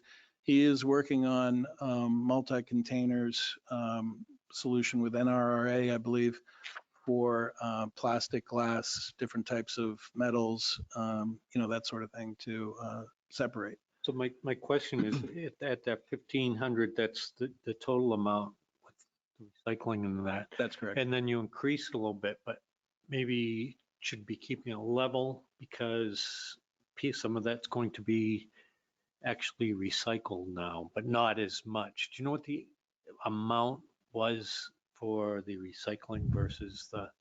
Oh yeah, I have all that by month for years. Yeah. I'm wondering about that formula, that if instead of just combining it all. Unfortunately, it's Get the crystal ball. Yeah, what I worry about is that we're going to come up short, and also I'm very concerned about the carts. We own the carts. I can foresee that we're going to have issues where somebody has a small cart because they did a lot of recycling. Now they're going to want a big cart. Well, we don't have any extra big carts. We're going to have to buy big carts. So I'm concerned we're going to run into situations like that where there's going to be a temporary imbalance of capacity carts for the people that need them, and that it might lead to our having to purchase more. The number of carts that I budgeted in here were based off of the number of carts we typically buy a year for new residences, replacement carts for destroyed carts, things of that sort. Ones that disappear. Right, exactly. You know how much we spend on that now? $175 a piece. So I have 30 in here, basically the amount for 30, the $5,250 is part of that line. So that extra tonnage in a sense is we don't have a lot of leeway in that sanitation budget. So it's just hard to say, what exactly is going to happen. If the board is comfortable saying we're still going to recycle 5% a month, based on the number of people that are diehard recyclers, then we could come up with a formula and we could perfect that better. It's just in the first year of going to this, there's just a lot of unknowns. How about, because the carts that we have now that are getting the regular trash, those are Penards. That's correct. So we may actually owe them money for missing carts too. I don't believe so. No, and in fact, Penard has them all serialized, and they have a listing of the serialized locations, so they know who has what cart. And I would have to relook at their contract. I don't believe we're responsible for any shortage of that. The difficulty that, and I believe I brought this up earlier in the year, the difficulty we're going to have is the cutover of this is happening at the end of the year. So there's going to be snow, possibly ice. People aren't going to, may be on vacation, and not there to sort of surrender their Penard card. So out into the shed. Exactly. It could take Penard, a little while to retrieve all their carts. And at one point, I think you may recall, I had wondered whether it didn't make sense to try to make a cutover earlier in the year. But considering where we are right now with the contract, that, we need to hold to the end of the year. That's going to be the best we're going to be able to do. But in any event, and it's good that in terms of the carts that the town owns, when we purchased all those carts from Casella, they are branded Casella. So at least from if it appears to be confusing, hopefully it won't be, because Penards are going to be picked up, Casellas are staying. And whether or not that's, understood that those are town carts or not, at least it still says Casella. The other thing that I believe Jeannie has planned is that normally we would do a newsletter with the tax bill that is going to be going out shortly. But in lieu of that, I think that, and not to speak for Jeannie, but I think the idea is to send a flyer in terms of once the contract is done, send a flyer that explains what changes are going to occur and when that's going to happen, so that it'll help inform the public.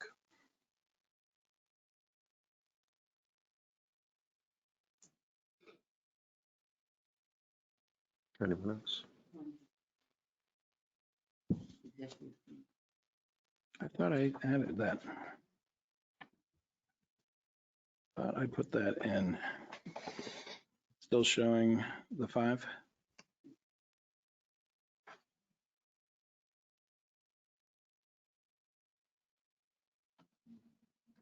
Okay. Lastly, I'll just point out that I was hoping that very soon we'd be able to set the tax rate. We are still way ahead of plan in terms of our expenses for the year. We're well underspent because of the staff shortages and difficulty hiring. Revenues are a little bit light, but not terribly light. We're going to come pretty close to our budget for the year. But we are going to be waiting beyond the fire district. It seems as though the school district, with the new personnel, they are going to be a little delayed. They've received an extension through the end of the month for one of their reporting to Department of Revenue Administration, and hopefully soon after that, at the end of the month, they'll have their last item into DRA, but none of the 3 towns will be able to set a tax rate until the school has all their work finalized to DRA. So we're looking at, right now, I was just talking to the chair of the school board before coming over here, and it's definitely going to be November, hopefully earlier November than later, because that really puts us all in a bind.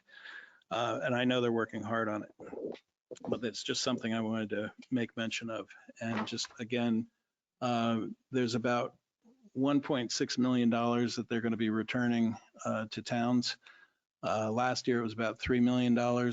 So the net means that we're going to be absorbing the 3 towns about 1.4 million of that increase. And that we knew that was coming. In fact, it's a little better than what I thought it was going to be. So that's good news, but I'm still anticipating to recommend a healthy portion of fund balance to be used to equalize the rate, only because that significant decrease that came in with our second bill of 21 was also our first bill of 22 being the same rate. So all the increases coming in the second bill, and that's going to be tough. I just don't know where the rest of where the school is going to fall exactly, but I did want to make you aware of that. Other than that, that's all I have for tonight, and I will plan on getting on the budget committee schedule and provide them a draft of this budget. And if of anything that I would like for the board to be discussing relative to the budget is the merit pool, because it has so much to do with the retention of employees. So in terms of that 3 or 4% rate. What do you want us to make a decision, 3 or 4? Currently, it's in at 3. We had 4 this last year. The year before that was, I believe it was 2. And most years it's been 2.5%. So, but yes, yeah. I thought you put in what you wanted to recommend to us. Well, that's where we started. So it's just something to consider and think about. What's your take on it? I'm torn. I'm torn. It is not a great deal of money when you look at the people that qualify for the percent increase, the non-contract people. But I think we'll gather a little bit more information about what other communities are doing. I think I wouldn't recommend more than 4%. I don't think. But I think maybe that would be a more appropriate. And that would also go for the town clerk, tax collector too. Do you think that we perhaps would want to make that decision before we go to send that to the budget committee? Yes. Yeah. And you want to send that to the budget committee before next meeting? It could either be it could be the meeting after that, after your meeting of the 3rd, but maybe. Approximately how many people does this involve with as far as merit that's eligible for merit? What is it, 20 or? No, it's under about, 20. Yeah, it's about 15. 14, 15 people. Yeah. So, so in any case, I really wasn't prepared to provide you with a recommendation, but because the recommendation was originally the 3%, but I'm just concerned in terms of the difficulty hiring, the difficulty retaining, and that does not guarantee that anyone is going to receive 3% or 4%. But if the board is okay with changing that to 4%, then wait and look at get some. You want to take a look at other towns Okay. and what's going in the market, where our wages stand with. And we do have that information, as Tim said, we've been getting that through MMANH, the listserv. But the one thing we don't have, which I asked for today, was a local town who had an 8% increase for their merit. I've asked them to give us the wages so we can compare to see if they were, much lower than the wages that Tilton offers. And then we'll have, a comparison We at could that. have that for next meeting, or I just email it out. I as believe that will FYI, be ready for the next meeting, I but would think so too. what we're seeing from a lot of the other towns, the feedback is that a lot of other towns have cost of living and merit, which together, you see like 4, 5, 6%. So Right. Yeah, a there lot are of other towns who don't have cost of living, just straight merit. Yeah, and if we can find out what other towns gave last year, because we gave out 4%. And I found out a lot of other towns only gave out like 1 or 2 last year because of the pandemic. So we might actually be ahead of the game. In the same respect for wages, are we also keeping up with NHMA in their wage list in comparison of what every so often, every few years, we look at what land use is paying in that, and making sure that we're in that realm, in that average area or a little above average, and so that we can retain our employees, especially the good ones, selectman's assistant, administrative assistant, finance director, things like that, so that we know that we are within that bracket. If we would, every so often we try to do that. And I haven't done that for a while. That we should probably be looking not just at merit, but at wages as well. We've done a lot of looking at the police wages. Right. As you know. Yes, we have. Then I agree Done a with great you deal on of that. work on that. But yeah, But and we do have some ancillary information on others, but yeah, we can get more on that. So I think in terms of the budget committee, if you recall at last year's town meeting, even after the budget committee had voted to approve the budget as it was with the 4% in it, one of the budget committee members made a motion, seconded by somebody from the floor, to reduce it to 2.5% for the merit pool. Right. And that failed. Right. Right. So I think it's gonna be a hot topic anyway at the budget committee, whether it's 3 or 4%.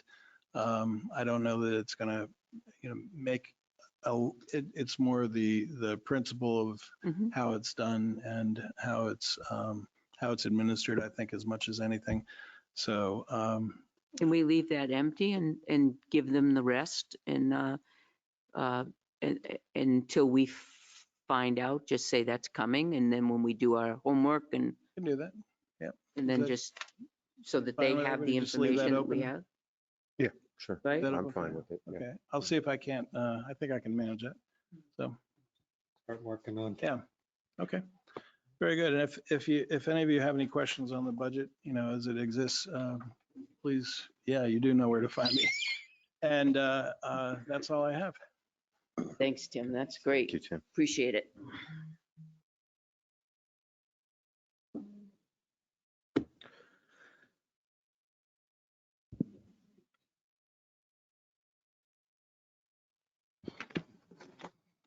Jeannie, because I'll try and frame it, because with going into the next non-public that we have someone should we do the selectmen's reports now? So we'll do selectmen's reports. We have another non-pub. Yes. It's gonna be 10 o'clock. Selectmen's reports for this week. Mr. Pyra, you are up first. Thank you, Selectman Ruggles. I just have two quick things. There is on Monday, October 24th at 7 p.m. at Winnisquam Regional High School in the cafeteria. There is a special district meeting of the Tilton Northfield Fire District for a warrant article with the pressurized hydrants. And then if you remember back on, or maybe you don't, but on October 3rd, we received an email inquiry from the Pines Community Center regarding contributing to paving of their parking lot in conjunction with, based on their feedback from the town of Northfield, that if we contributed, the town itself would contribute a matching amount. And I know that they actually are doing some of that work now, because on their Facebook page today, they had that. So I just thought I would throw that out there, Mr. Justman. I'm on the board of the Pines, and they presented that to me, and I was going to bring it up, but I think it's unlikely that we could. The town of Northfield owns the property, and us contributing Tilton tax dollars to the upkeep and upgrade of Northfield property. I don't know, I haven't talked to any lawyers, but I don't think that's proper. And part of the increase in the request from the Pines, they found money, they got the money, but it seriously depletes their building fund. And they are responsible for the maintenance of the building.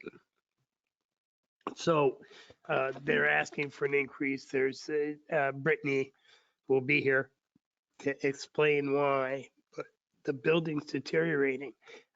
All new outside doors. Some of them wouldn't lock. They do now. But the frames warp and twist, and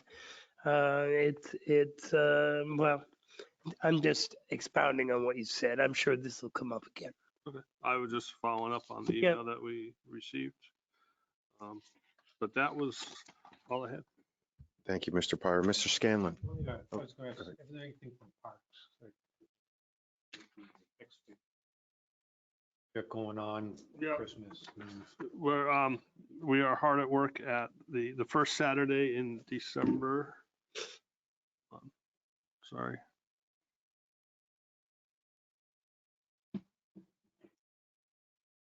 So Saturday, December 3rd at 4 p.m. will be the visit by Santa Claus in the Christmas parade. We'll give them a nice escort down Main Street to Riverfront Park, and then there'll be fireworks at 6 o'clock over from where they normally are at Charette Park, where most people will sit at Riverfront Park and watch and enjoy the show.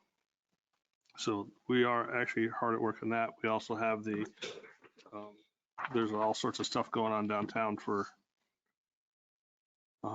Halloween.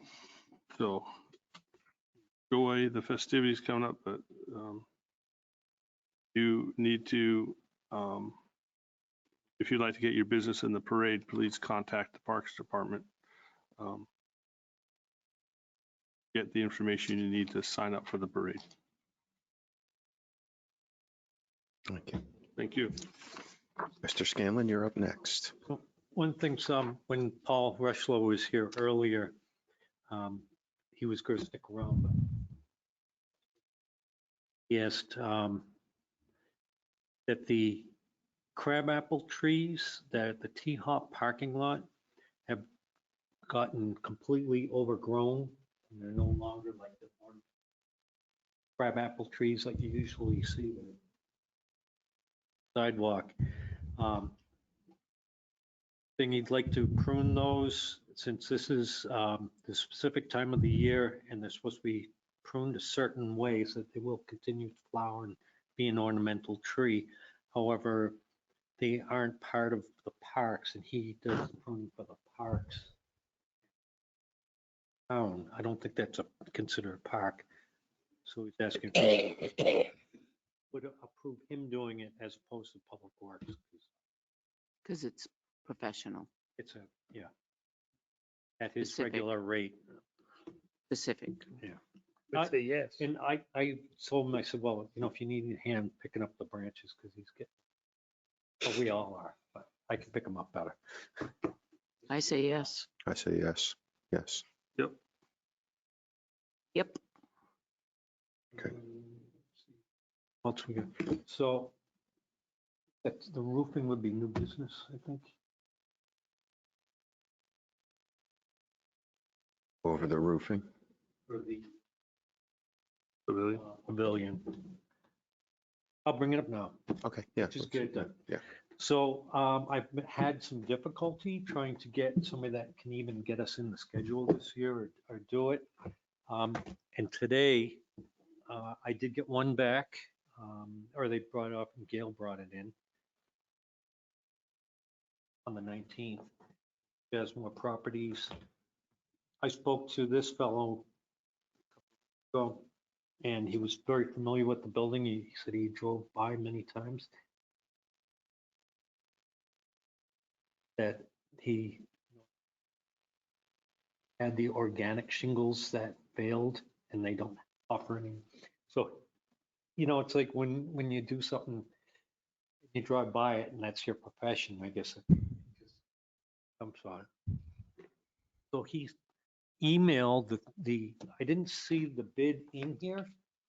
So I called him and he just emailed it. All right, left him a message. This fellow had a price of $14,250.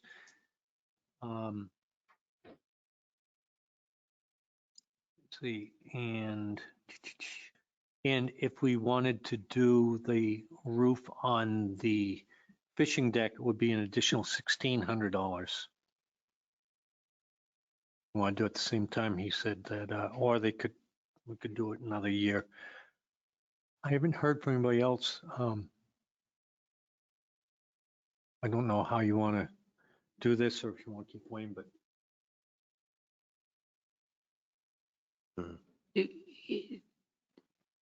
Do we have money in the budget to do that?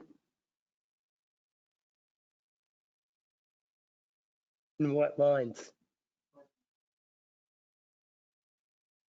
How much did they set aside?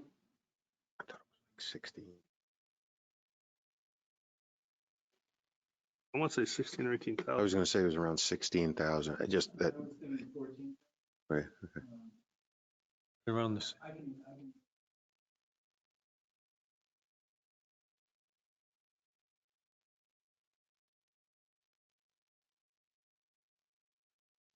Okay. And it's a 40-year warranty. Oh, 50-year platinum warranty. Price includes its Owens Corning. Drop one layer, leak barrier, 6 feet along the eaves, 3 feet along wide and breaks and valleys. Starter shingles, drip edge. He went with a wider drip edge, an 8-inch.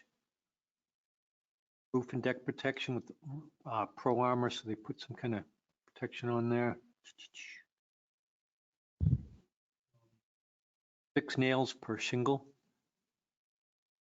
And installing Cobra venting on the attic venting. So he's going to increase the venting on it. Bridge caps, OC, Pro Edge. And also that includes magnetically sweeping the yard for nails too. Strip all existing shingles down to original roof decking prep and apply new 50-year Owens Corning complete roof system as specified above. Rotten wood, no charge has been made for replacing wood unless specifically stated under the thing. The first sheet of standard 4 by 8 foot plywood is free, and it will be $80 charge for each additional sheet. $14,250. And if we wish to do the fishing deck at the same time, it would be an additional $1,600. And I don't look, I didn't know if you want to match or something. This the same color that we're gonna pick for the, And same color.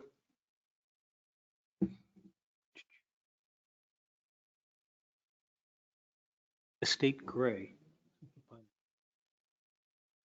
Which is. How many bids did you request? I called 4 different people. This time when I got, people called me back. I left messages. One right here in town.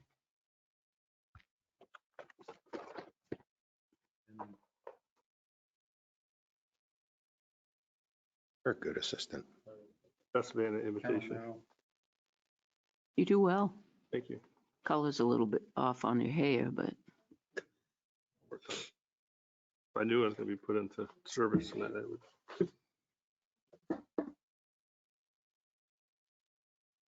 I mean, I think We could always encumber the funds too if we had a signed contract, but you know, if we get 2 other bids, can't we encumber the funds?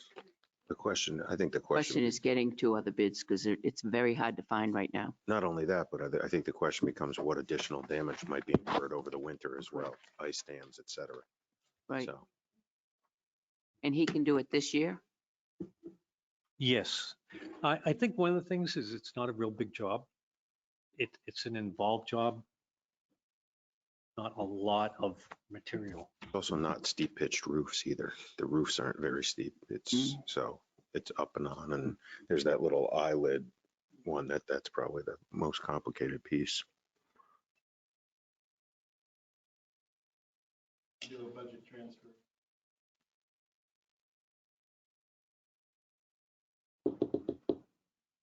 That's pretty good, 50 years. There isn't?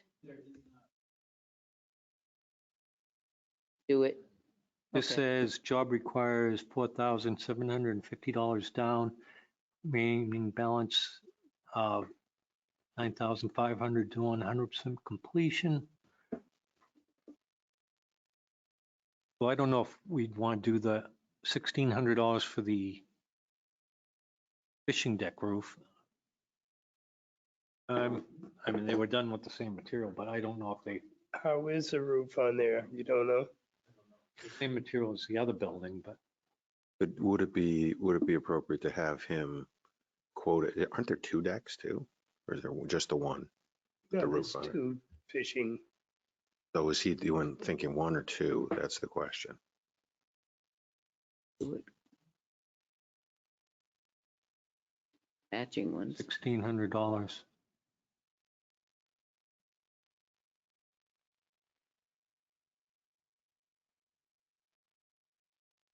$1,600 for the fishing deck.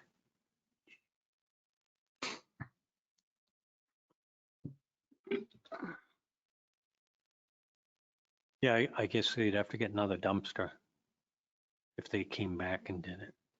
There's only one covered roof at the. Okay. Only one The other covered. one. Yeah, Okay. I'm looking, I only Handicap see one. one. The Yeah, handicap yeah, one. yeah. Yeah, so here's the pavilion. One, then there's.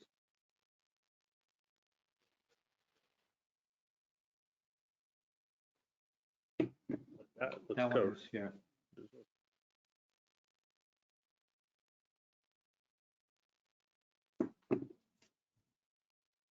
I'd make a motion that we go ahead and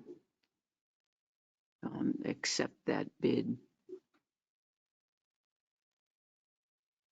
Asmore Properties. Jasmine Properties for 14,000. $250, and then the other thing is if anybody wants to do the, For $15,850, which includes the fishing deck.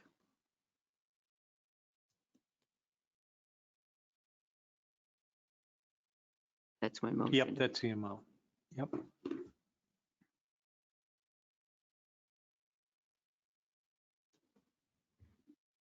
Do you want to provide that's done this year?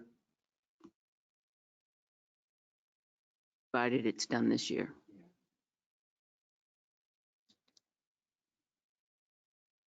Jessamine, second. Motion and a second. Any discussion? I still think we need to try to get at least one other bid or two other bids. I mean, You got the one, our purchase policy says that when we spend over a certain amount, we have to get bids. And we tried 4 times. Have we advertised it? Where have we advertised it? And Parks I Commission called them. also got a bid. But calling up and is not advertising that. It's true. I appreciate John's efforts, but I just, trying, I don't know. Do we have it advertised on the town website? Have we?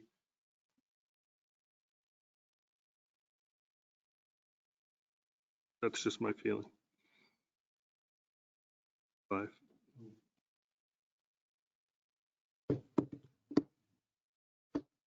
I got a question. Mr. Jessman. If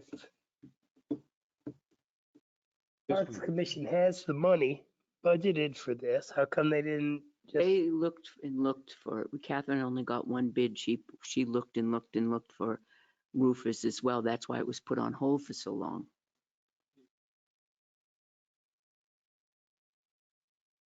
Right. Aha. and that was that 14.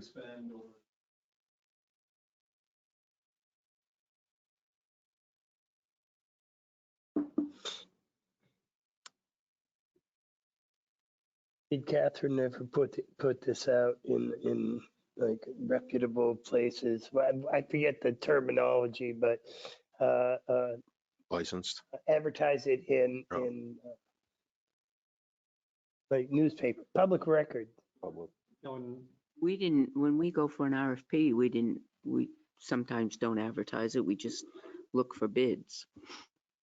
So, no. Kirk, at the Parks meeting, I know they discussed it back in April of trying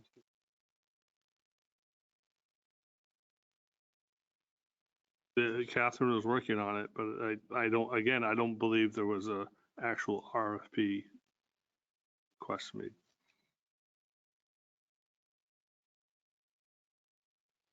But then You've Shirley, gone to 4 people and only one person got back to you with a bid. This is, I didn't even know an came invoice. back until Gil brought this over tonight. Right, yeah. I didn't see the bid in it, so Called this them. guy left a message saying that I never got a bid and to email it, and that's 6. Did the other person? No, I didn't get anything from the other. Try some more and we can try and get for next meeting. Could we put this off till our next meeting you won't get and anybody. still pursue some more bids. If I- we get I nothing can- by then, I would feel more comfortable. Will they roof in November? They'll roof. Will they yeah. roof in Yeah, November? they'll roof all year I long. think Yeah. all They year roof round. year round. They do? Yeah, they do. There's no The snow only, on it. the only thing is that, and Christmas thing is December.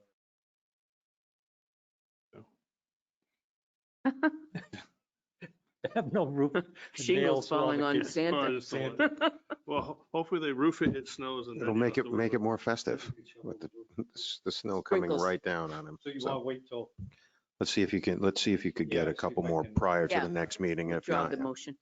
and I'll I print withdraw these, my motion second. withdrawn. send this over. So we can print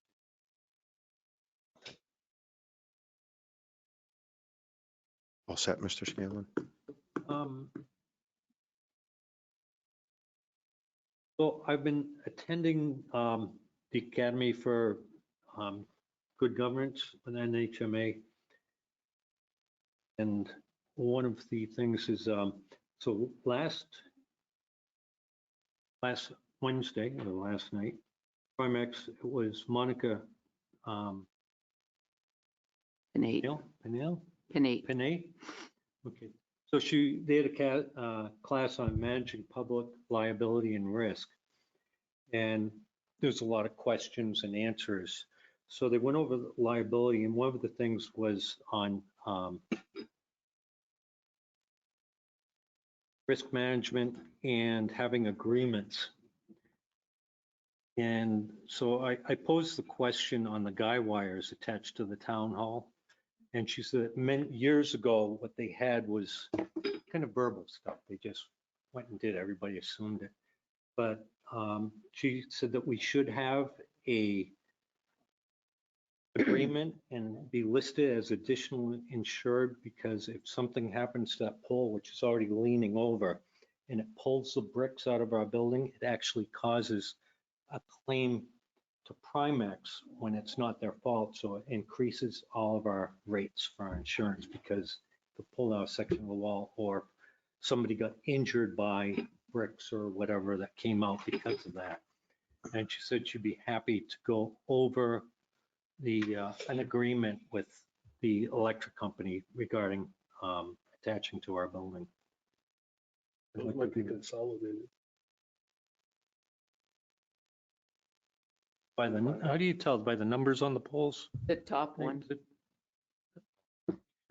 whatever the top Yeah, one and is, I they looked, own it. it's also been, if anybody's seen it, it's been hit some Mhm. more times. Yep, Could be fixing that pole anyway. place it. That is it, but the classes are great, the NHMA that they, and they're great to watch it. I think you've seen a couple, you've been in there a couple times. After, too.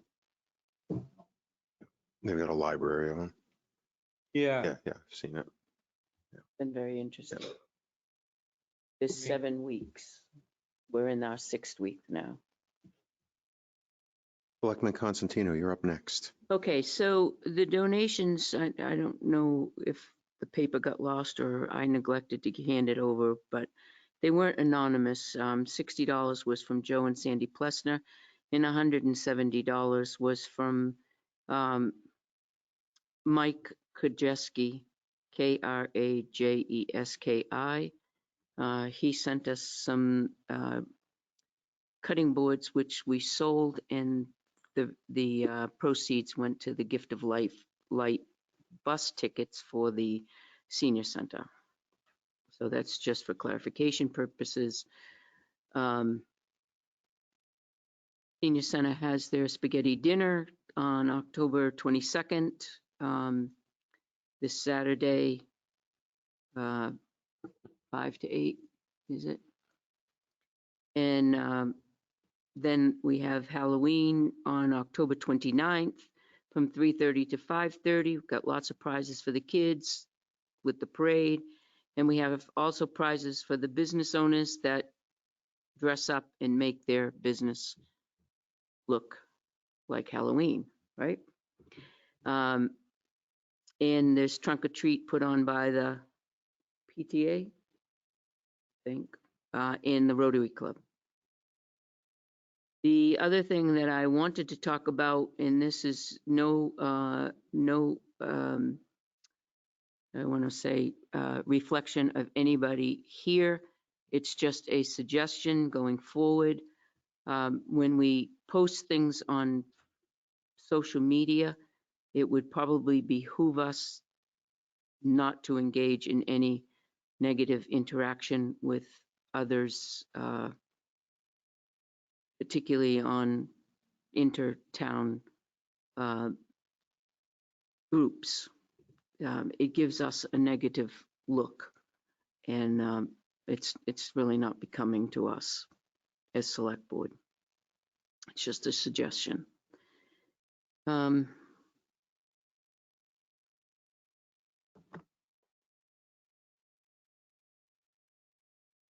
I think that's it. Everything else can wait. I had a question. You said so there are prizes for the kids? Oh, I had one other thing. Yes, there are lots of prizes for kids. Okay. We might want to change the flyer because it says just prizes for the,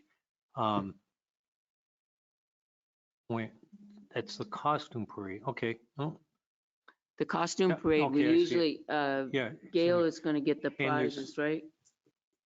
There's like 20 prizes for the costumes. It's usually what she gets is I the see it, prizes.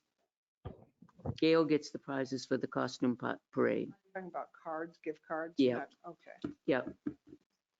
And so we hand out a pumpkin because everybody volunteered to be the judges. We hand out a pumpkin that the Southwick kids made, and if they get a pumpkin, they have to come back and we give them a prize. We figure out who's the top prize, and then the other ones get the smaller prizes. What the downtown for like the road blocking, how is that going to work with the one-way street this year? So they'll go up to, what's the road up there? By the- It'll be Pillsbury. Pillsbury. Yeah. Yeah, and then down. Or they'll direct them out around through Northfield, either one, I think. They were But you thinking still can go up one way, down the Correct. other way. Yeah. Academy. You can head, best they you can could head do. west on, you can head west on Right. Academy toward Franklin. You can't head east. You can't toward- head the other way. Yeah. So if you come in the other way, you go Pillsbury and down, It naturally goes into Northfield and then. right? And Fred Caruso's going to be there with, I don't know who Abe has for the music, but Dumpkis did it last year, so I'm not sure what, someone else runs that portion of it. The other thing I wanted to ask, this is for Jeannie. I was looking at the payroll and I noticed that JP Pest was up at the senior center, and I know we asked about the maybe an additional service or them looking at what they could do about the bats in the attic, and I haven't gotten any feedback from anybody yet. They're coming on October 24th. To the senior center? Okay. Thank you. All set, Selectman Constantino? I am, thank you. Super. So I'm up next. Quick thing, Budget Committee update. There were no outside agencies available this week, so we will start next week seeing the outside agency, and I'll give updates as those come. There were already a couple of announcements about the Halloween things, but I will reiterate. Parks Commission has Halloween in Tilton, and it's the townwide scarecrow competition. Displays or scarecrows can be set up in your yard or at your business. If you'd like, you can set up at Riverfront Park in spots assigned by the Parks Commission. To get a spot, you have to complete the form, which I know you can find online on the town website, and you can enter and you can set up and enter from October 1st to October 28th. And there are prizes, top 3 prizes for first, second, and third place for both individual and commercial. So it can be the businesses as well. Another event that is occurring Friday, October 8th at Winnisquam Regional High School, starting at 6 p.m. Will be it's Halloween in Tilton. There'll be face painting. There'll be pizza, popcorn, drinks, the Spooky Sunday ice cream bar, which is compliments of the common man. And the Halloween movie that will start at 7 p.m. is Hocus Pocus. So you can wear costumes, and 94.1 and Dumpka Productions will be there as well. And it is organized by the Tilton Police Department, as always, and it is a free event. And then, thank heavens, someone had already talked about the town of Tilton piece. For the select board, the question arises about the night for townwide trick or treat. 29th, after the events that we have, the regular 31st, which is Halloween. So I know that in the past we've had it, usually had townwide trick or treat on the night of the events like trunk or treat, etc. Thoughts from the board? When is Tanger Outlets doing theirs? 29th.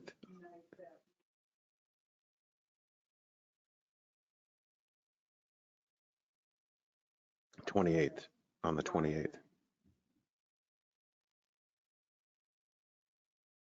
think we'll have a better turnout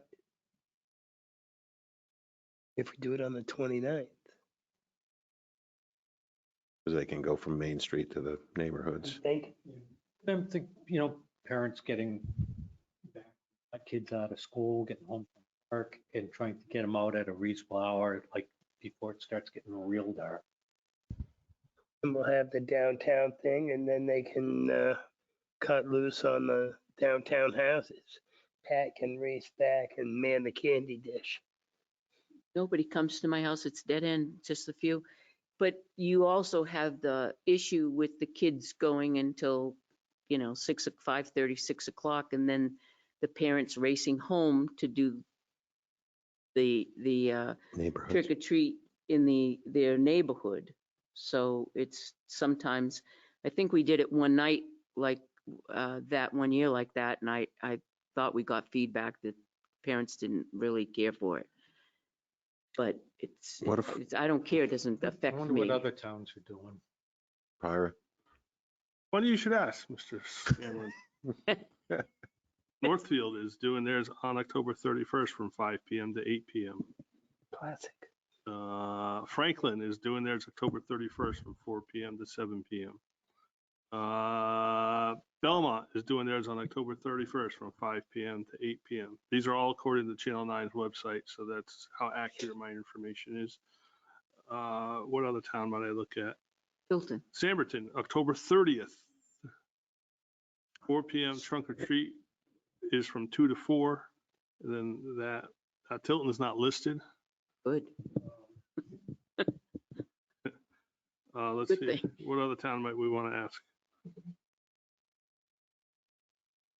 Laconia is October 31st, 5 p.m. to 8 p.m.